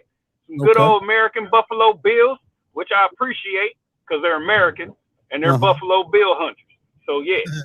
Okay. Hold up, Buffalo Bill hunters. Wait a minute. Hold up. You sound like that one would have set that trap for that zebra. Was that you? Because they looking for whoever set that trap for. That was an illegal trap that was set. Yeah, that was an illegal trap. Listen, set I'm not going to implicate myself in any crimes or any alleged assassinations of wildlife, but I do like to hunt, if you know what I mean. Yeah, I know what you mean. Yeah, we know what you mean. I know what you mean. So what do you think about, Earl, what do you think about the political stance going on with the vaccination and everything that's going on right now? Yeah. We live in a free country. We live in a free society. It's your choice. If you don't want to take it, good for you. I don't want to take it, but I had to because of my stupid ass job. But you know what? I did it. I did it against my will, and I still had COVID. And you know, God rest my wife's soul. She passed away from COVID, but you know what? It's all right. It's all right. Okay. I'm sorry to hear It's about been 2 months, and listen, man, don't be sorry for me. Be sorry for the earth that's got to hold her heavy ass up. Man, you gotta calm down. Hold up, bro. What are you speaking about your wife? Yeah, come on, Earl. You done gone too far, man. Calm down, man. What are you talking about, man? Well, listen, I just got tired of being in the house alone, looking at the walls, drinking Coors Light. I just couldn't take it anymore, man. So a fella at my job, he set me up on a blind date. And where you go? Listen, man, it was a young lady named Tracy. She texted me and said, "Let's meet up." I said, "All right, let's meet up." You know what that means? Meet up, fuck, all rhymes. I said, "All right, all the time. Let's do it." Oh, bro, what you talking about, man? You done went left field. How you done went from your wife dying from COVID to meeting up a girl and screwing a girl? You don't even know the girl. Hey, this way they gone crazy. Hey, hold up. Was the girl white or black? So this was a predicament. Her name was Tracy, and I didn't ask about her ethnicity. I just assumed that he knew who I was, so he would know what I would like. So I went to this location. Hold on, bro. You said he knew what you wanted. Bro. Huh? What you mean? He? It was a man? No, my coworker set me up on a blind date. Oh, you scared us for a minute. Yeah, because you sound like you want some trans. Trans Europe Express. You know what I'm saying? You sound like no, definitely not. I'm a full-blooded American. Okay. And I rise for the women. Okay. Strictly the women. Okay. So tell us about this date, man. Well, I get this text from this lady, Tracy, and she said, "Meet me on U Street in Northwest Washington, D.C. I said, "All right, fine." And she sent me some pin of this bar called the Apple Hookah Lounge, and I said, "All right, fine. I haven't had a hookah. I'll do it. I'll do a hookah." Mm-hmm. So I get there, and I'm waiting around looking for Tracy. I see a couple blondes walk past. I said, "Tracy?" Nope, not Tracy. And then this African-American female said, "Hey, are you Earl?" I said, "Yeah." "Why?" "I'm Tracy." I said, "Oh, shit. God damn it." What happened? It was her. It was my blind date. I wasn't expecting that. What'd you do with her, Earl? Yeah, did you? Well, I wasn't upset because she had a nice sized chest. So I said, you know, I might be able to look at that all night instead of her. That'd be all right. Oh, so you saying that she was ugly? Yeah, she wasn't attractive? No, she wasn't unattractive. She was very pretty. So what was the problem then? Man, Earl, what the fuck is you doing? You told us about a date. You ain't done shit. Looked at her titties and shit. What kind of shit you talking about, Earl? Now we done had. I mean, her dress looked good. Her dress looked good, but I said, "All right, fine, let's get on with this." I didn't want any foolishness, so I said, "Let's go inside." Okay. And we went inside, and I couldn't believe it. I thought it was going to be a nice little restaurant or a nice little lounge, maybe a little country music. I don't know. But it was nothing but rap music going on in there. And it was very dark inside, if you understand what I mean. It was extremely... You mean the lighting was dark? No, the people were dark. Oh, yeah, that's the kind of people I like being around. Exactly. You got a problem with being around dark people? Yeah, what's up, Earl? Well, no, just the propensity of violence was heightened in there because everyone was jumping on each other, dancing hard, drinking Hennessy. Hold on, bro. You stereotyping my people to drinking Hennessy and listen to rap music. Is that what you sliding them 6/8 flats across like that, man? Talking about rap music, Apple Lounge lit. What are you talking about, man? We just making shit up, man. Ain't no real. You asked me about my weekend. I'm telling you, I'm giving you an update. Okay, so did y'all go get something to eat? I mean, like, come on, give us some more. Give us the punchline. Well, we did, because I got tired of listening to all that jungle music, and I said, we should get out of here. We need to wrap this up. Oh, man, get his ass. Talking about rap music, it's jungle music, man. What is he talking about? Hey, Earl, one more like that, man. We gotta let you go, man. We already had one uncouth joke on here. Yeah, right. So we got a short tolerance Oh, they go For Donna. fools. Donna Douglas, love Country Earl. Country Earl. A lot of people. You do have a few fans on here that when they know you coming on, they are looking forward to hear what you have to say. Look, they go Michael Bettany. He say, let Earl talk. Go ahead, Earl. Finish you out, man. Go ahead, Before we cut you off. All right. So I got tired of that place, and I said, you know what? I'm hungry. And she said, sure, I can eat. So we went outside, went across the street to this place called Ben's Chili Bowl. So I was expecting a nice bowl of chili, and I went inside and saw all of these pictures of Barack Hussein Obama, and I suddenly lost my appetite. Man, get Earl ass out and talk about something. Man, what is he talking What's wrong? Well, hold on. I tried to give it a chance because she seemed nice, this lady Tracy. She did have big breasts, and I thought, well, maybe I could bury my face in it. So let's see what happens. I said, hey, I've never been here before. What should I get? And she said, oh, you should try their half smoke. It's really good. I said, okay, cool. So I went in. I tried the half smoke. I asked for it. And she said, oh, wait a minute. You're actually going to get a glizzy on the first date? I said, a glizzy? What the hell is a glizzy? I'm getting a hot dog. She said, no, you're ordering a glizzy and you're going to put that in your mouth on a first date? I said, ma'am, I don't understand what in the hell you're talking about a glizzy. This is a hot dog. I'm an American. I'm going to eat this. I said, you know what? This date is over. We need to wrap it up. So hey, Earl, okay, Earl, did you punish that glizzy though? I mean, the hot dog slim. Did you eat it though, Earl? No, I left it. I just left. I said, fuck this shit. I'm out. Did you eat it without the bun? No, he said, did you take the bun? Did you cuff that glizzy, man, and have it in your hand like a cigarette? I left that hot dog and her right there standing there in that jigaboo line. I said, no, I can't do this. No. We gone, man. Yeah. That was it, Earl. Have a man. good night. I mean, call us next week, man. Yeah. Bye, man. Yeah. Wait, hold on. Hold on. We're not holding on. I'm sorry. I apologize. Did I say something to offend you?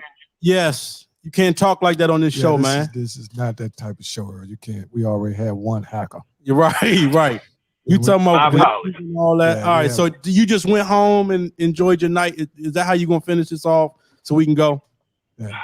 Well, I watched that Dave Chappelle show, that comedy stand-up, and I'm going to tell you, that black man was right about those trans. You can't do that. You can't trick people believing that you're a woman when you're actually a man. Okay. Hell no. I totally agree with him and I support him.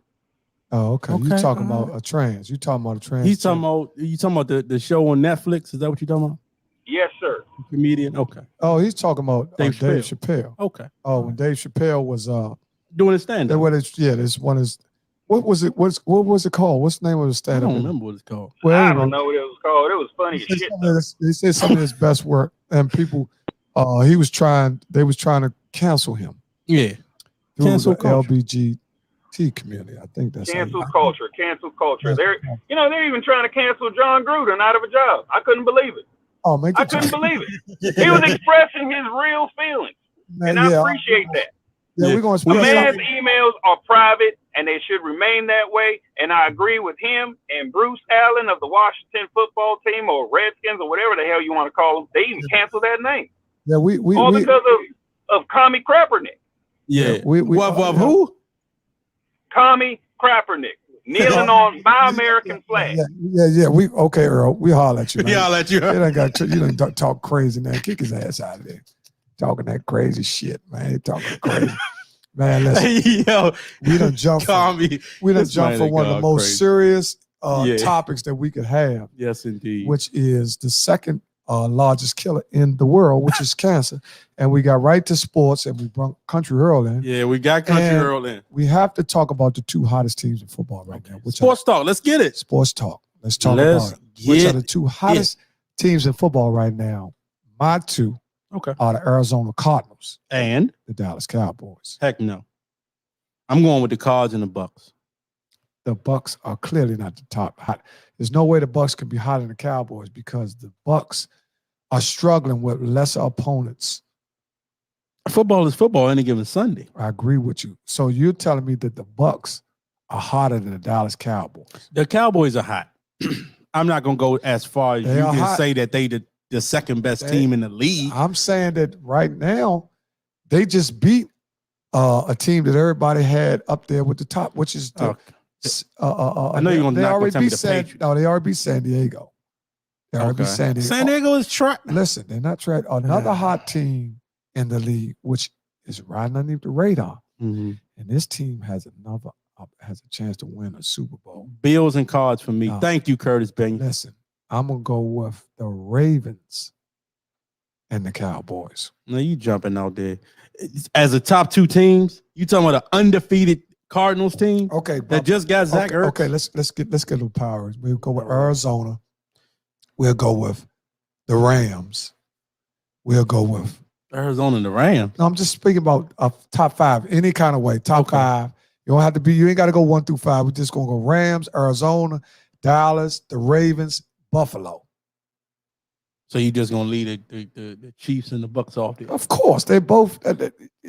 Listen, first of all, the Bucs have one of the worst secondaries in the league, and the Chiefs can't stop the run. Well, they hurt. So I'm with you. Yeah, Cowboys is probably the healthiest team out right now. That's what's making them hot. They don't have really any injuries on any side of the ball. Well, one of the things we got to give the Cowboys credit for, and I'm not going to just keep talking about the Cowboys, but I'm just using facts. Yeah.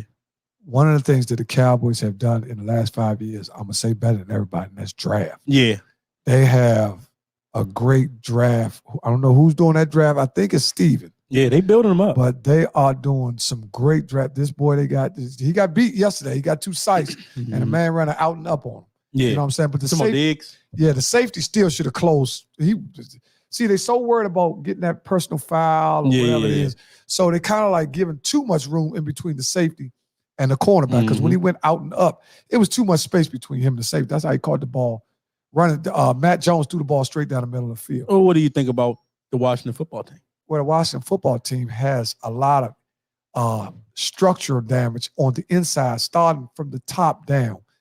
First of all, we have one of the worst owners in the National Football League. Mm-hmm. Dan Snyder is one of the worst. He has one of the worst staffs. Yeah, he does. He has one of the worst staffs. He's just now over the years too. Over the years, he's had the team. We made some terrible drafts at quarterback. Mm-hmm. You go all the way back to Heath Schuler, to RG3, to listen to our quarterback, Rex Grossman, Donovan McNabb. Yeah, it was too late for Donovan. Man, listen. When you start talking about the best quarterbacks for Redskins, you start talking about Ripken and Theismann. And that's nothing. Those are 2 guys that basically got nothing. They're only good to the Redskins. Yeah. They couldn't do that on another team. Throw the whole team away. Well, I'm gonna say this. I think that what we had is stuff going on with John Gruden is a little bit more serious than people think. Mm-hmm. I think all this is a smoke screen just to get the team away from Snyder. Yeah, I think because they also handled the. I think they're gonna make themselves. The jersey ceremony of Sean Taylor was handled unprofessionally. It was backwards. They notified us. People was late. Joe Gibbs wasn't there. Oh yeah, and it was a couple of things. Joe Gibbs had scheduling conflict, so it was a last minute thing to try to brush over. Yeah, some of the things. All the stuff that's been going on in the news. I think they had the FBI came out there a week or so ago. Right, and they got the guy who did. Okay, I think it was a trainer or something. Let me just go back to the Redskins. Let me just start with the Redskins. Okay, now for Redskin fans, I can go one more year with the head coach, Ron Rivera. Okay. But we have to get rid of the defensive coordinator and the offensive coordinator. Jack Del Rio and Scott Turner. Scott Turner was a bad choice. Scott Turner was a rollover from Carolina. Yeah, they shouldn't have brought him in. Also, Del Rio was a rollover from them being friends. Yeah. But let me tell you something. I don't think Del Rio's that bad, though. Del Rio is horrible. He's the game that got past Del Rio. You can see the difference between Dallas. You see the difference between Dan Quinn and Nolan. The same talent. He rolled the talent over, put them in a better chance. Even our players are cussing the defensive coordinator. Chase Young, they know they better than that. They like, man, what is this y'all? What kind of the blitz scheme package is wrong? They throwing Hail Marys. James Winston throwing Hail Marys with 5 seconds left, and nobody. Yeah, I mean stuff that just don't happen on teams that's prepared on defense. So Del Rio, the game has got past him. I think one of the best defensive coordinators in the league to me. And they still don't have all the players, but he's so good, he knows how to do it. And that's Todd Bowles. Todd Bowles definitely can do it. Todd Bowles is definitely good, but I'm going to tell you something. If Minnesota does not retain their coach, Mike Zimmer. I like Mike Zimmer. To run a defense. Because he was also the defensive coordinator for Cincinnati at one time. You know who I like? I like Leslie Frazier too. Leslie Frazier is down there. He's the I don't know where he is. He's the defensive coordinator. Does anybody know where Del Rio is terrible? Let's put a couple of comments up so we can. Del Rio is terrible this year. Traditionally, he's not that bad. Yeah, he's not that bad. I think he's doing a little too much. Like they had Chase Young checking the wide receiver. Like it was weird, man. His job is to sack the quarterback and rush the quarterback. You know, you're not going to see J.J. Watt or T.J. Watt checking the wide receiver. His job is to go get the quarterback like he did last night when Jackson ended up fumbling the ball. And then again, his last name Jackson? What's the quarterback's name in Seattle? The fumbled in the game yesterday. Oh, you talking about? No, he went to West Virginia. The black guy. You talking about? What was his name? I got him mixed up. He got drafted in the second round. Yeah. He went to West Virginia. Yeah. The Jets drafted him first. Yeah, he was pretty good. Geno Smith. Geno Smith. Let me tell you something about Geno Smith from sitting on the bench for 3 years watching other starting quarterbacks because he played behind somebody else. Yeah. Geno Smith has progressed a little bit. He's progressed to the point where he's not a bad backup because he actually had them in the game to win. Yeah. So he just did. I don't think he did too much. I think he just made a great play. You got to realize these guys, black quarterbacks don't have a whole lot of opportunities to really showcase their talent. No. So when you get a chance to get in there, you can really get more money from wins. Just like Teddy Bridgewater, when he went down to New Orleans, I think he won 6 straight. Yep. Right? Yep. So Teddy Bridgewater was looked at in a different light. Even though it was their system, you still could see that he could be a franchise quarterback. And he got a bag in Denver, didn't he? And he's doing good in Denver. He got Denver. Denver's worth watching now. Yeah, they are. They've been in every game, and they have, I think they're 500. What are they, 3-2? Who's the best team in the AFC West? Best Kansas team City or the Raiders? Oh, man, I would have Raiders playing good ball. I would have to say it's a draw between Kansas City and the Raiders because the Raiders just lost their coach in Kansas City. They have one of the worst defense in the league. Yeah. And that's like, their rivalry is like the Redskins and the Cowboys. Who? The Raiders and the Chiefs. Excuse me. The Raiders and the Chiefs are like the Cowboys and Redskins. They hate each other. I didn't know that. Yeah, that's a big time rivalry. We got the NBA coming up too. NBA is tip off is Wednesday. In one day.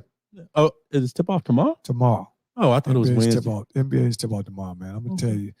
I want to thank everybody for tuning in early for the people that we had early. Yeah. And the show. This was a great show.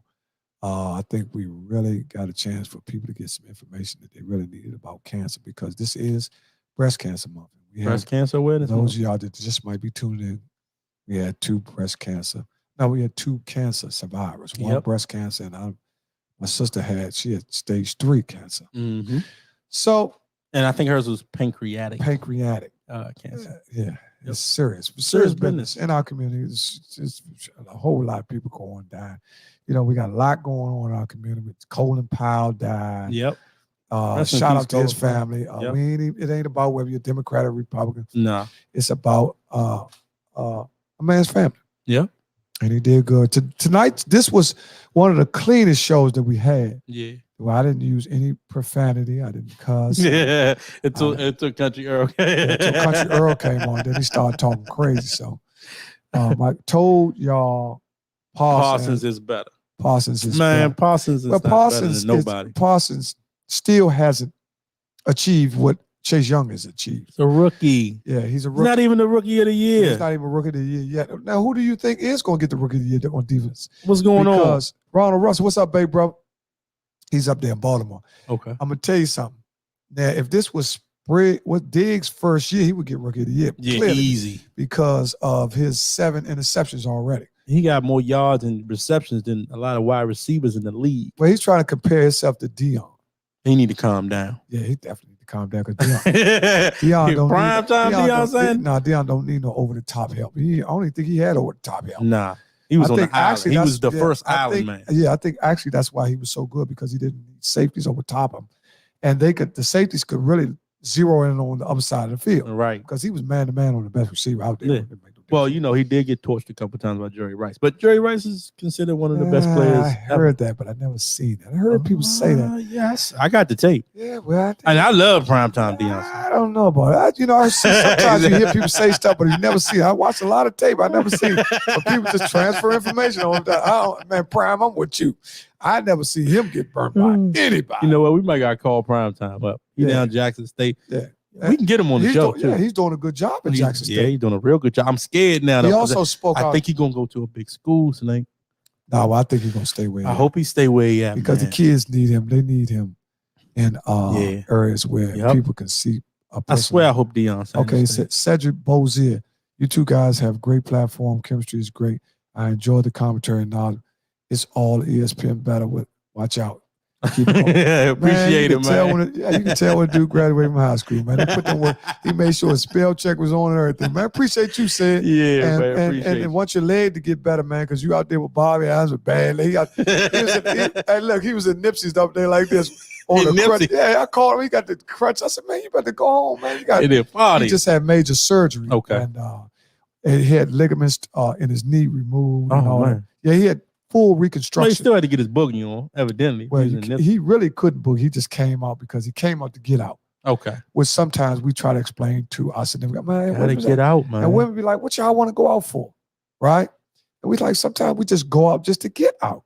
It's not about what we going out for. Sometimes a male just actually goes out just to get some air. Mm-hmm. We call it going to 7-Eleven or whatever. No, I'm talking about when you go out to the club. Oh, right. If you go out to see Vibe or somebody like that, sometimes why you got to go out? Why you don't never take me? The woman, sometimes, baby, I don't want to take you in them atmospheres or them areas where I got to watch you and all that because, dudes the be wolves tripping. are out there. Yeah, dudes be tripping. You got to ask yourself, what would you do if you was in the club and a dude squeeze your girl ass? You know what I'm saying? What would you do? You know what I'm saying? What you mean? You gonna hold over, steal them? It's about 8 of them over there.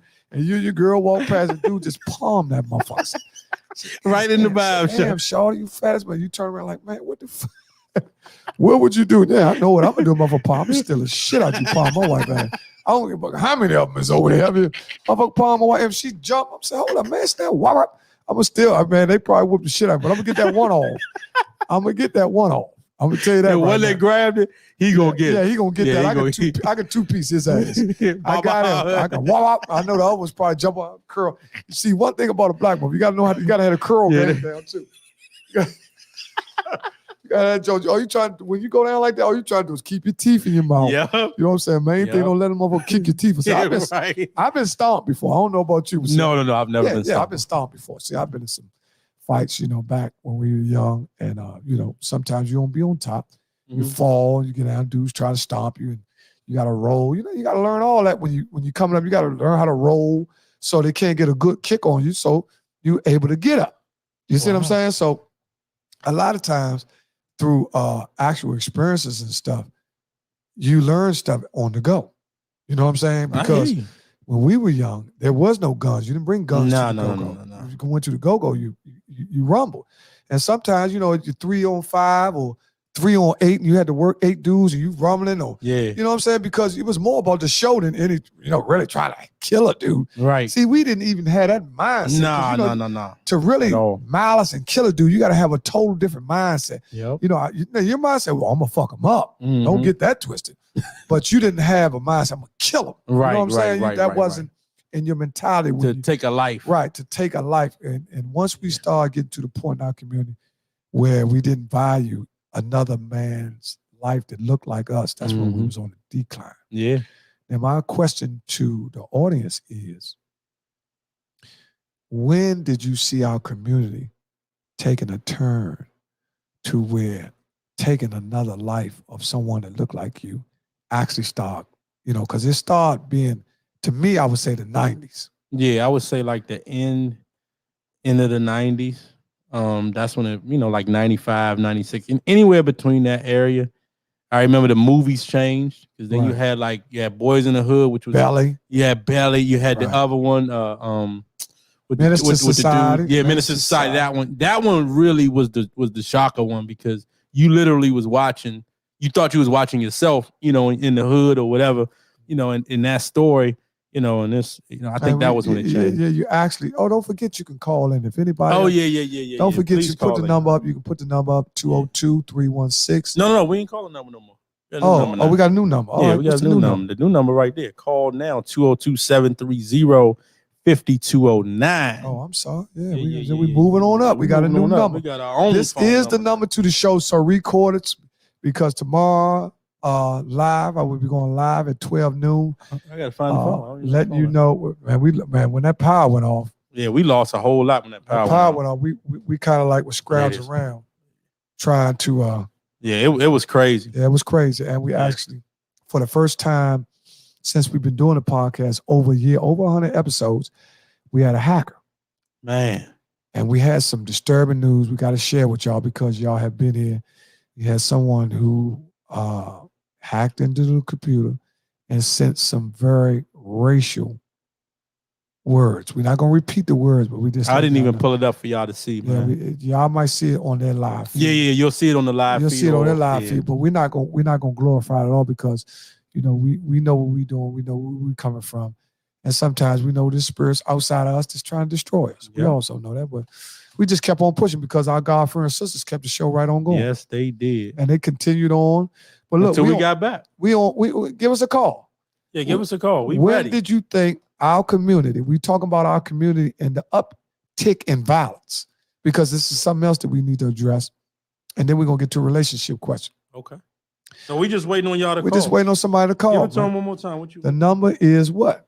202-730-5209. It's on the screen right now. Call it keep live. It on the screen so they can do it. Michael Belly, anybody. What's that Lola? Get her up there because Layla Moore has been one. This is also Domestic Violence Awareness Month. Please pray. You know what? I want to talk about that too. No, we got to have some. We can have somebody on the show. I'm glad she said that because I didn't know that. Thanks, Lala. Thank you, Lala. Domestic violence in our community is up as well. And with the young kids now, where we have situations where young kids get in a relationship with a guy, and the girl might want to leave the guy, and the guy doesn't want her to go. Yeah. And the guy will commence to violently beating her up, or even some cases in our community try to kill her, and have succeeded in some cases where a guy have killed the girl and himself. Yeah. So these are things in our community that's really just at an all-time high now. We got to, if you have kids, take a look at your kids. Talk to your kids. If you got daughters, man, find out what's going on in life. Men, there's some men out there, get in your daughter's life to the point where you understand what they're going through. Help them in any kind of way they can. That's our responsibility. Emotionally, physically, the whole nine, man. Not just financially, not just give them some money and they all right. You got to talk to your daughters and find out what's going on with them. In 1996. Okay, Eric. That's what Eric said. Okay. 1996. 1996. That's what I said. Like 95, 96, man. That's when it changed. Like they was really killing people. You know what? The strange part about it is, I'm gonna give y'all a little history on DC. Actually, it started before then. Actually, DC was the murder cap, I think, in 91 or 92. I know back-to-back years. In 91 or 92, we had 400 deaths. Now, was most of that due to the drug game? Right. It was a transfer of power and actually transition. And also was part of the big roundup where they actually took some of the major, we ain't gonna mention no names, but y'all know who it is too. If you do your homework, they took some of the strongest head hitters out of the city who were charged with multiple homicides. And that was like 92 or 91, 92. It was a big evolution. It was really the early 90s. Okay. That's when DC was the murder cap. So you got to look at murders per year. I think we at now. What are we at now, Monica Massey? How many murders per year are we at now? Because it's October.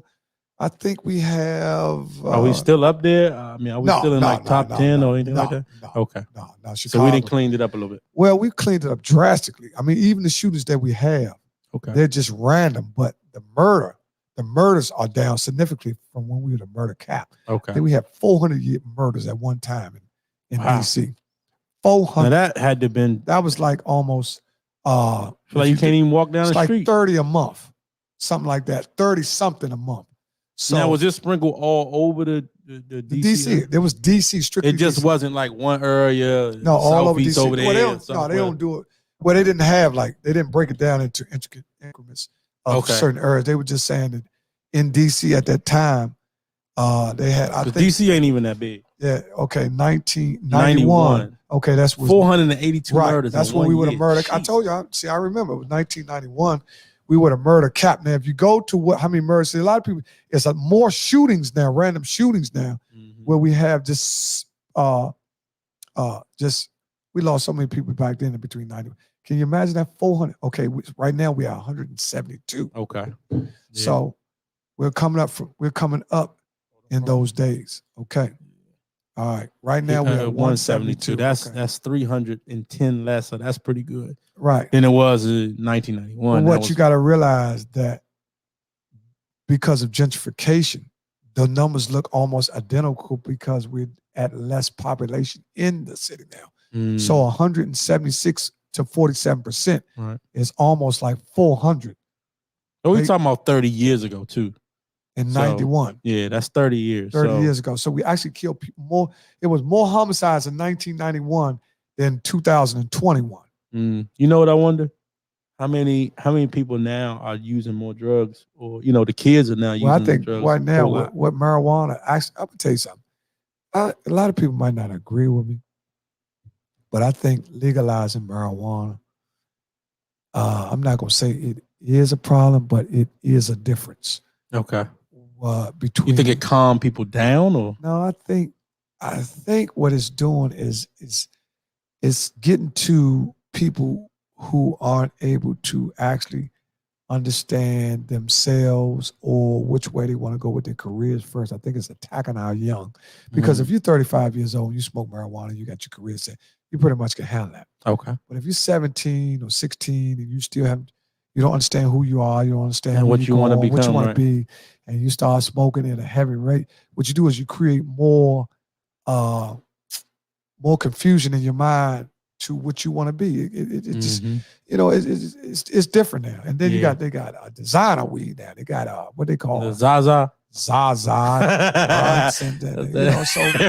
they're making the weed. You know what I'm saying? Yeah. So they're making the weed to let you know how high they can get you. It's almost like alcohol. That's like they got proofs in alcohol. They have strands and THC levels in weed. So that's like how they used to have the corn liquor and all that. Yeah. There's no level to that corn liquor. You look at that. If you do a lot of people are not going to do their homework, but if you look at how marijuana was legalized, it's almost equivalent to how they did prohibition with alcohol. Robert James said it's a problem when they legalized weed. It is. Oh, Robert James. So, someone agrees with me. He said, I'm just saying that. I thought it calmed it down a little bit. I mean, people get locked up. I think in the beginning, what it did is it had everybody. But, we got to start looking at stuff from a long term. Yeah. Right where they want to be, because you will pose no threat to their children in the workforce. Right. And a lot of jobs, see, it's a catch-22. You have to have clean urines to get the job, but you're allowing people to buy weed and get weed. And see, I think it should have been more regulations. I'm not saying that weed shouldn't be legalized, because we know that it is medicinal. And people do use it for medical use, for depression and cancer and stuff like that. Yeah. So I'm down with it. For medical purposes, it's all good. But I'm with Monica. I really think that, with the songs and all that, and it's more glorified now. You drinking the Waukesha, whatever they call it now, and the weed, and then they taking stronger stuff. Most people I know in the suburbs, where my child goes to school, in high school, they already doing cocaine, things like that, taking them pills, stuff like that. But that's more, I guess, in that area, that's what they're doing. And most in more urban areas, they just gonna smoke the weed or whatever, K2 and all that different stuff. But I'm gonna ask somebody. I wonder, do people that I'm gonna tell you that you got some guys that they do good and they smoke weed, have a career, have a job, they have obtained a home, they have obtained certain things in life where people will, quote unquote, look at them and say they were successful. My question to anybody who has been smoking for quite some time, do you think if you never would have smoked weed, could you have achieved more in your life without the weed? And y'all can call in randomly. You can call in randomly. Yeah, that's my we ain't question. Gonna get into all that, who you are. Yeah. You can remain anonymous. Or you can comment. But that's you comment. You don't have to call in if you don't want to call in because some people watch the game with. But that's my question. I would like to know anybody who smoked weed for 10, 15. Because some people they get up here and they be a heck of a man. Weed. But here's a funny thing about that. Weed ain't gonna hurt you, but weed in some cases has been the gateway to people getting on heroin. You know what I'm saying? And crack cocaine and stuff like that. So I don't think the average person that shot dope actually started with shooting dope. So right. It had to be. It was a gradual situation. Yeah. Okay. So go ahead and say. I mean, that's what I was gonna say. I mean, because you talking about just straight substance, or substance abuse is substance abuse, whether it's alcohol, weed, whatever your choice of flavor is. Like somebody that been drinking, because I might be, I might have my career set at 25. But I didn't drink for 15 years and now I'm 40 years old and I've been drinking all that time. Would my life have changed had I not drank? That's the type of question you asking? Well, the question, because you saying if somebody smoke weed, what's the difference between weed and alcohol? Oh, well, I'm going to get into that. Now, a lot of people in our community where stimulating or changing or altering the mood is considered as a social piece. Like when we go out to the bar, we have a couple of drinks. And some people smoke a J. Some people, just what people do. And they got their stuff under control. I'm saying that that's not neither the problem of their life. They have their life in order. My question is for the ones that have their life in order. We're not even going to ask the people that haven't made nothing out of life because we know it's been other things in their life to stagnate their career as well. Yeah, we talking about somebody who is successful. I'm asking them. Because they could probably be honest because they don't have nothing to lose because they're already successful. Right. Do you think if they would have eliminated the weed and the alcohol, could they have been more successful? Or, that's my question. Would they have become more successful? Do they think if they would have never got involved with even drinking or smoking, right? Do they think they could have obtained more in life? Or they think, or it didn't bother it would be the same? That's a good question. That's a good question. Because Renee Jeffrey said it would save more money. Yeah. So if you save more money, well, we already know that makes you more successful if you have more income. Yeah. So I mean, what do you think a person? Can you imagine what a person spends over? That's exactly what I was about to ask. Imagine what a person spends over a 20-year period of drinking alcohol, smoking cigarettes, and weed. Do you think that is more expensive to do weed or alcohol over 10 years?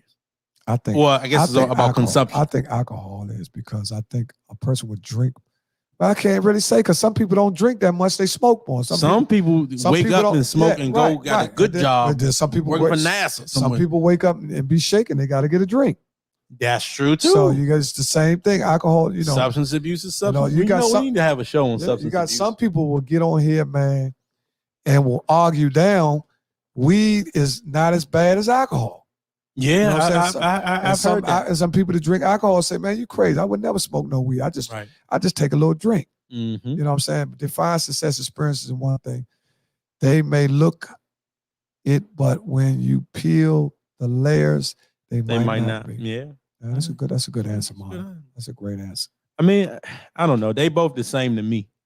Now I've had conversations with different people, and they'll say, "Nah, weed is better for you." Because you smoking it and it's from the earth and all this other stuff. And if you drinking, you got liver problems and all that. But I don't know, man. Like you said earlier, I got to check the tape on that. Yeah, that's just something to think about. And I was thinking about, it's because honestly, it's a lot of things that have been placed in front of us to stagnate or slow us down or deter us from the common goal. And the common goal is to grow, to be successful, take care of your kids, take care of your wife, and die in peace, right? You leave a legacy, you leave a decent life. So there have been so many different things that's been placed in our community in front of us. You got liquor stores, more liquor stores in our community. Now you got all these dispensaries, and you got all these different obstacles. Now weed is legal. So now you got more younger people smoking weed because it's legal. How y'all going? You got older people that never tried weed smoking weed. Yep. So now weed is just, it's out there. Yeah. I don't know all over the place podcast, but that tricking habit is me. That's true too. Yeah, you're right, Mike. You're right, Slim, because people have different addictions. Yeah.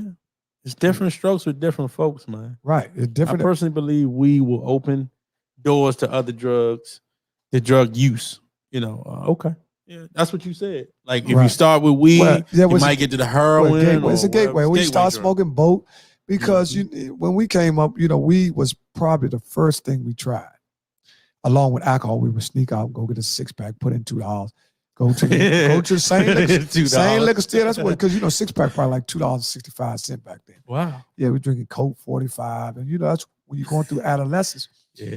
You get a 6-pack, you get 2 or 3 dudes, you try to race and drink, get that third one because it's 2. Right. So the one that drink the fastest here usually get on that third one started. Because I might be on 1.5. You know what I'm saying? Like, man, you ain't drinking the joint. You ain't drinking the joint. Then you wrestling. By that time, you're drunk because you're 15. Yeah. You just start drinking. What age did you? I think I was 15. I think it was 15. Yeah, I think I was 15.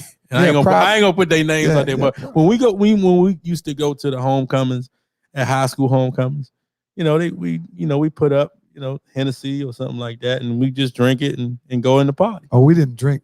We were drinking alcohol. We wasn't drinking no beers. No, we didn't. We didn't drink alcohol. Alcohol wasn't the first thing we drank. We drank beers. We started out with beers, and then from there on, we started getting alcohol, right? Yeah. And then when we were young back then, what you had to do is you had to wait there at the liquor store, and then you catch somebody going, "Hey man, could you buy me?" And they look at you like, you try to be cool. All right, sure, I get you this. Yeah. Right. And they would get it. Mm-hmm. And you come out, you might get a bottle. Because I think the first alcohol we started drinking was Bacardi, white Bacardi dark. Okay. It was 80 proof. Mm-hmm. And I never will forget. Then we moved on to 151. Yeah. And that was the killer. 151. 151. Bacardi. And see, that just goes to show you when you're young, you know so less about what you should be doing when you're doing something you shouldn't be doing. Plus, you're trying to get fried. Right. They had all these different. Trying to get fried. You had E&J. You had man, we even drunk Chevys. That's a good point, Ty. That's a great point. In the next 5 years, we're going to need a rack of rehab centers. I'm telling you, they already on it. You're right. I'm telling you, they already on it. 10 years from now, it's going to be a rehab center on every corner. Well, rehabs are something that disappeared. At one time they had several drug programs where you could go to. Now you just got 5 days to clean them. I think you have detox. Yep. Or else you have to pay. Mm-hmm. Because back then they had Second Genesis. It was my 33rd birthday when I had my first drink, and it was a beer. I won't say who gave it to me. Yeah, that's good. That's good. Did you enjoy that, Monica, or you was like, oh, that's nasty? Yeah. I'm gonna answer that in a minute. 151 had us gone. I bet it did, Mike. 151 is some strong stuff, man. 151 proof. That's why it's called 151. We had 151. It would take 10 of us. And we would drink it, man. And once we drink it, we get to wrestling and fighting and all that because we were so drunk. Aggressive. Scar yourself up the next day. When you're young, you get up the next day like it ain't nothing happened. Yeah. So, and that lets you know we don't know what we're doing. We're just doing something because if we knew what we're doing, they use 151 for other things besides drinking. They use it all. Well, that's the proofs are so strong. They use the burn stuff, all kinds of stuff. Goodness. That's 151. Man, if you get that in something, man, you will be barbecue. Yeah, your mind will be gone. Well, I got to ask you this one relationship question before we roll and before we hit him with the gun, but not forgotten. You ever drank so much and you woke up next to the woman and you was like, how did I get here? No. You just confused? No, I never drank that much. I have drank to the point or drank, smoke, whatever. I have drank to the point where I totally blacked out, didn't know what happened. I just woke up and nobody was there, but I just drank. I was like, dang, out. You know what I'm saying? Yeah. I was younger than in my early stage of drug addiction and alcohol where, where we were just willing to try anything. Yeah. Because, getting high when we came up was like a social piece. Okay. And then, when you have drugs, you're more willing to try stuff because you got a multitude of them. So you learn. Abundance right in front of you. It's right in front of you. It was easy to get, easy access. Yeah. Just like marijuana is now for the young kids today because now the average young kid is smoking marijuana. I had talked to one of my guys that's from the neighborhood over north. He said the kids are taking Percocets at 12. That's crazy. 12 years old, they're taking Percocets, drinking lean. And I can't imagine that. Hmm. And lean is codeine. For those of y'all. So would you consider that the new crack or? I would consider that the new genocide. Okay. This is part. The pills you talking about? Yeah, no, it's liquid. You figure if a kid gets to drinking lean at 12, where would he be at 17? 5 years of. Because you can get addicted to that real quick. Yeah, it's codeine. So, those are physical dependencies. So it makes a person feel like they're on heroin. Waukesha. Yeah, Waukesha, which so they try to make it seem cool. Yeah, they make it seem cool. And, some people have had success drinking that type of stuff. So they, that's what they've been doing. I guess Did somebody have a heart attack from that? Yeah, they had strokes and all kinds of things. Tripping. And some people end up on dope. Right, Richard Jones. Some people end up on dope. Listen, the comments that y'all have been giving us are so good because everybody in our community knows somebody who's been affected through drug use, alcoholism. Yeah, you've seen somebody that come up and say, "Damn, what happened to him, man? He wasn't like that at first. I don't know what happened to her." You ever see a nice little girl that end up getting on drugs, where she end up forfeiting her body for uses of drugs and stuff like that. Where I remember one time, God rest his soul. I ain't gonna mention his name, but he said he was so happy that they brought out crack because when he was young, ain't none of the girls wanted to be with him. But when he became a crack dealer, he could get any girl. So I was like, dang, they wanted the drugs. Yeah, because of the seduction and the swap out for the drug for sex. And I was like, God damn, it's people that think like that. And let me ask you, because we talking about nice looking girls, or we talking about? Yeah, well, these were girls who were nice looking, but through addiction, started subsidizing heavy drugs for their own womanhood. So, when you get to that point where even men, there has been some men that suck some dicks about rocks. So, there's been some men that late night, there wasn't nothing left. And, man, there's been some freaky deaky shit going on in the crack houses, man. I'm telling you, man. This show that wouldn't left. I'd be surprised what goes on 3 or 4 o'clock in the morning back in the 90s, man. That motherfucker run out of money. So there's been a lot of stuff. This, man, if they write a book about that, man, that joint will be more vicious than Corinne Steffens joint. She thinks Superhead will play some joint. Man, they started talking about what happened on 3 or 4 o'clock, man. I see motherfuckers doing push-ups. I see motherfuckers letting dudes steal them in the jaw about a 50 and everything, man. It's been some wild shit. Man, crack really fucked us up. You know what I'm saying? Man, that is unbelievable. Man, you'd be surprised, man. No, you see me, Mike, my whole face changed when he said, man. And it's really sad. Yeah, it's really sad. We laugh, but and we can laugh about it now, but a lot of people's lives, we even have people lose their lives. Messing around with drugs. And now we got the new drug out that's taking them out, which is cut with the drugs. It's fentanyl. For those of y'all that have young daughters and sons smoking weed, they have fentanyl on weed now. So y'all have to be careful of actually your kids going out buying drugs. You don't know what they're getting. You got to talk to them kids, your grandkids, or talk to whoever got to talk to them. Yeah, because it's no use to y'all thinking your kids ain't, man, they smoking that weed, man. Don't try to fake it out or don't be in denial thinking your kid not smoking. You need to talk to your kids and see what they're doing, where they're getting it from, because the next bag of weed could be the last bag of weed. Straight like that. Straight like that. We've had instances in our community where people die off fake Percocets, weed, fentanyl on weed, where people smoke weed, and dude said, man, he died. What happened? I don't know. Wrong back. You know what I'm saying? And so it's tough, man. It's tough. Huh? But my question to you, Deon. Okay. Now, I had a buddy of mine. This overtime, y'all. So just hang with us. I'm gonna leave y'all with this. I had a buddy of mine say he went out on a date. Come on, man. Don't go crazy. He said he went out on a date, brought the date home, brought the date to his house. They had a one-night stand. Okay. And he just met the girl. They were drinking and shit. He got all drunk. And the girl got all drunk. So the girl, she tried to give him some pussy.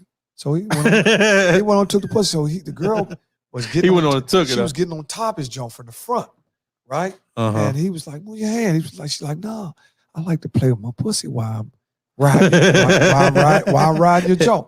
So go. he laid back, he laid back, like he like that in the chair, right? Yeah. So she working, he got her hips, he working. So he said, why don't you move your hands? She's like, no, I like to play with my pussy while I ride. Yeah. So then he, all of a sudden, he couldn't take it no more because he great come. He smacked her hand away. When he smacked her hand away, he said all he felt was a sack of pool balls. Felt like it dropped on his, like, boom. He said, what the fuck? Man, it was a dude. The motherfucker, the dude was holding his nuts up in the air. He was holding his nuts up while he had his ass. He was in his ass, right? All the time he was working his. Man, my man said, he said, what the fuck? That's a dude, man. He whooped the dude, took the dude, man, started whooping the dude, dragged the dude out the place.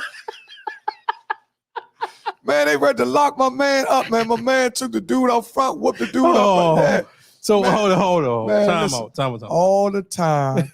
This was not. You gotta calm down. This was not a girl. You all drunk. He immediately come up out that drunk. Man, what the fuck? Man, dude had his hand on it. He thought it was his clit, but all the time he was holding his nuts up out the air so he could sit on the jump. So when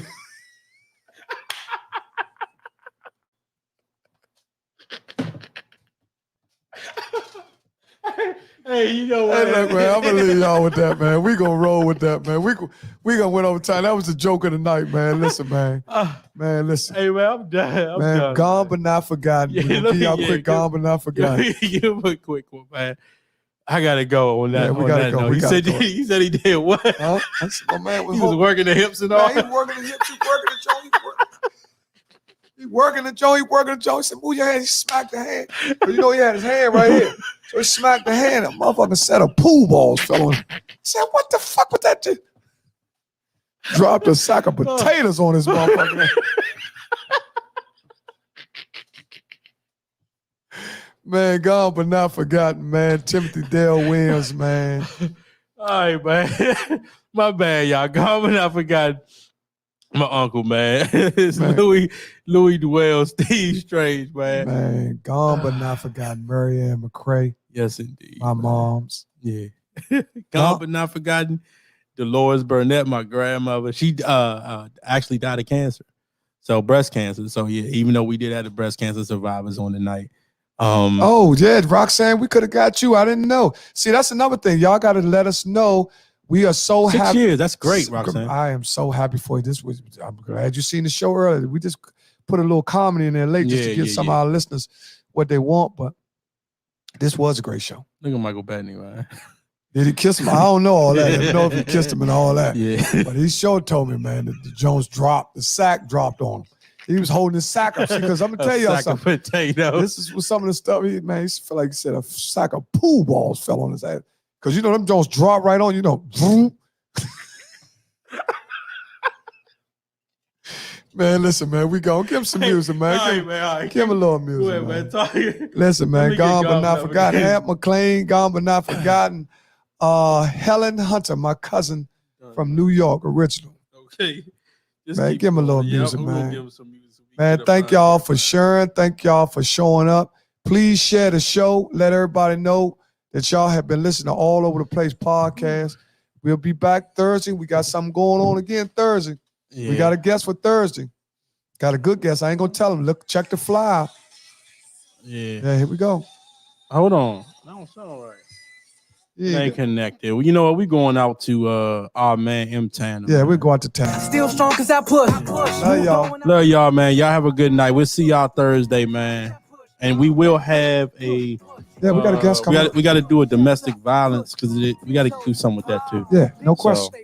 Make sure y'all keep tuning in, man. We thank y'all. It's domestic violence month as well. Yeah, as far as this one, so we'll find somebody. I know we can find somebody. Right. So y'all have a good one, man. We'll see y'all Thursday.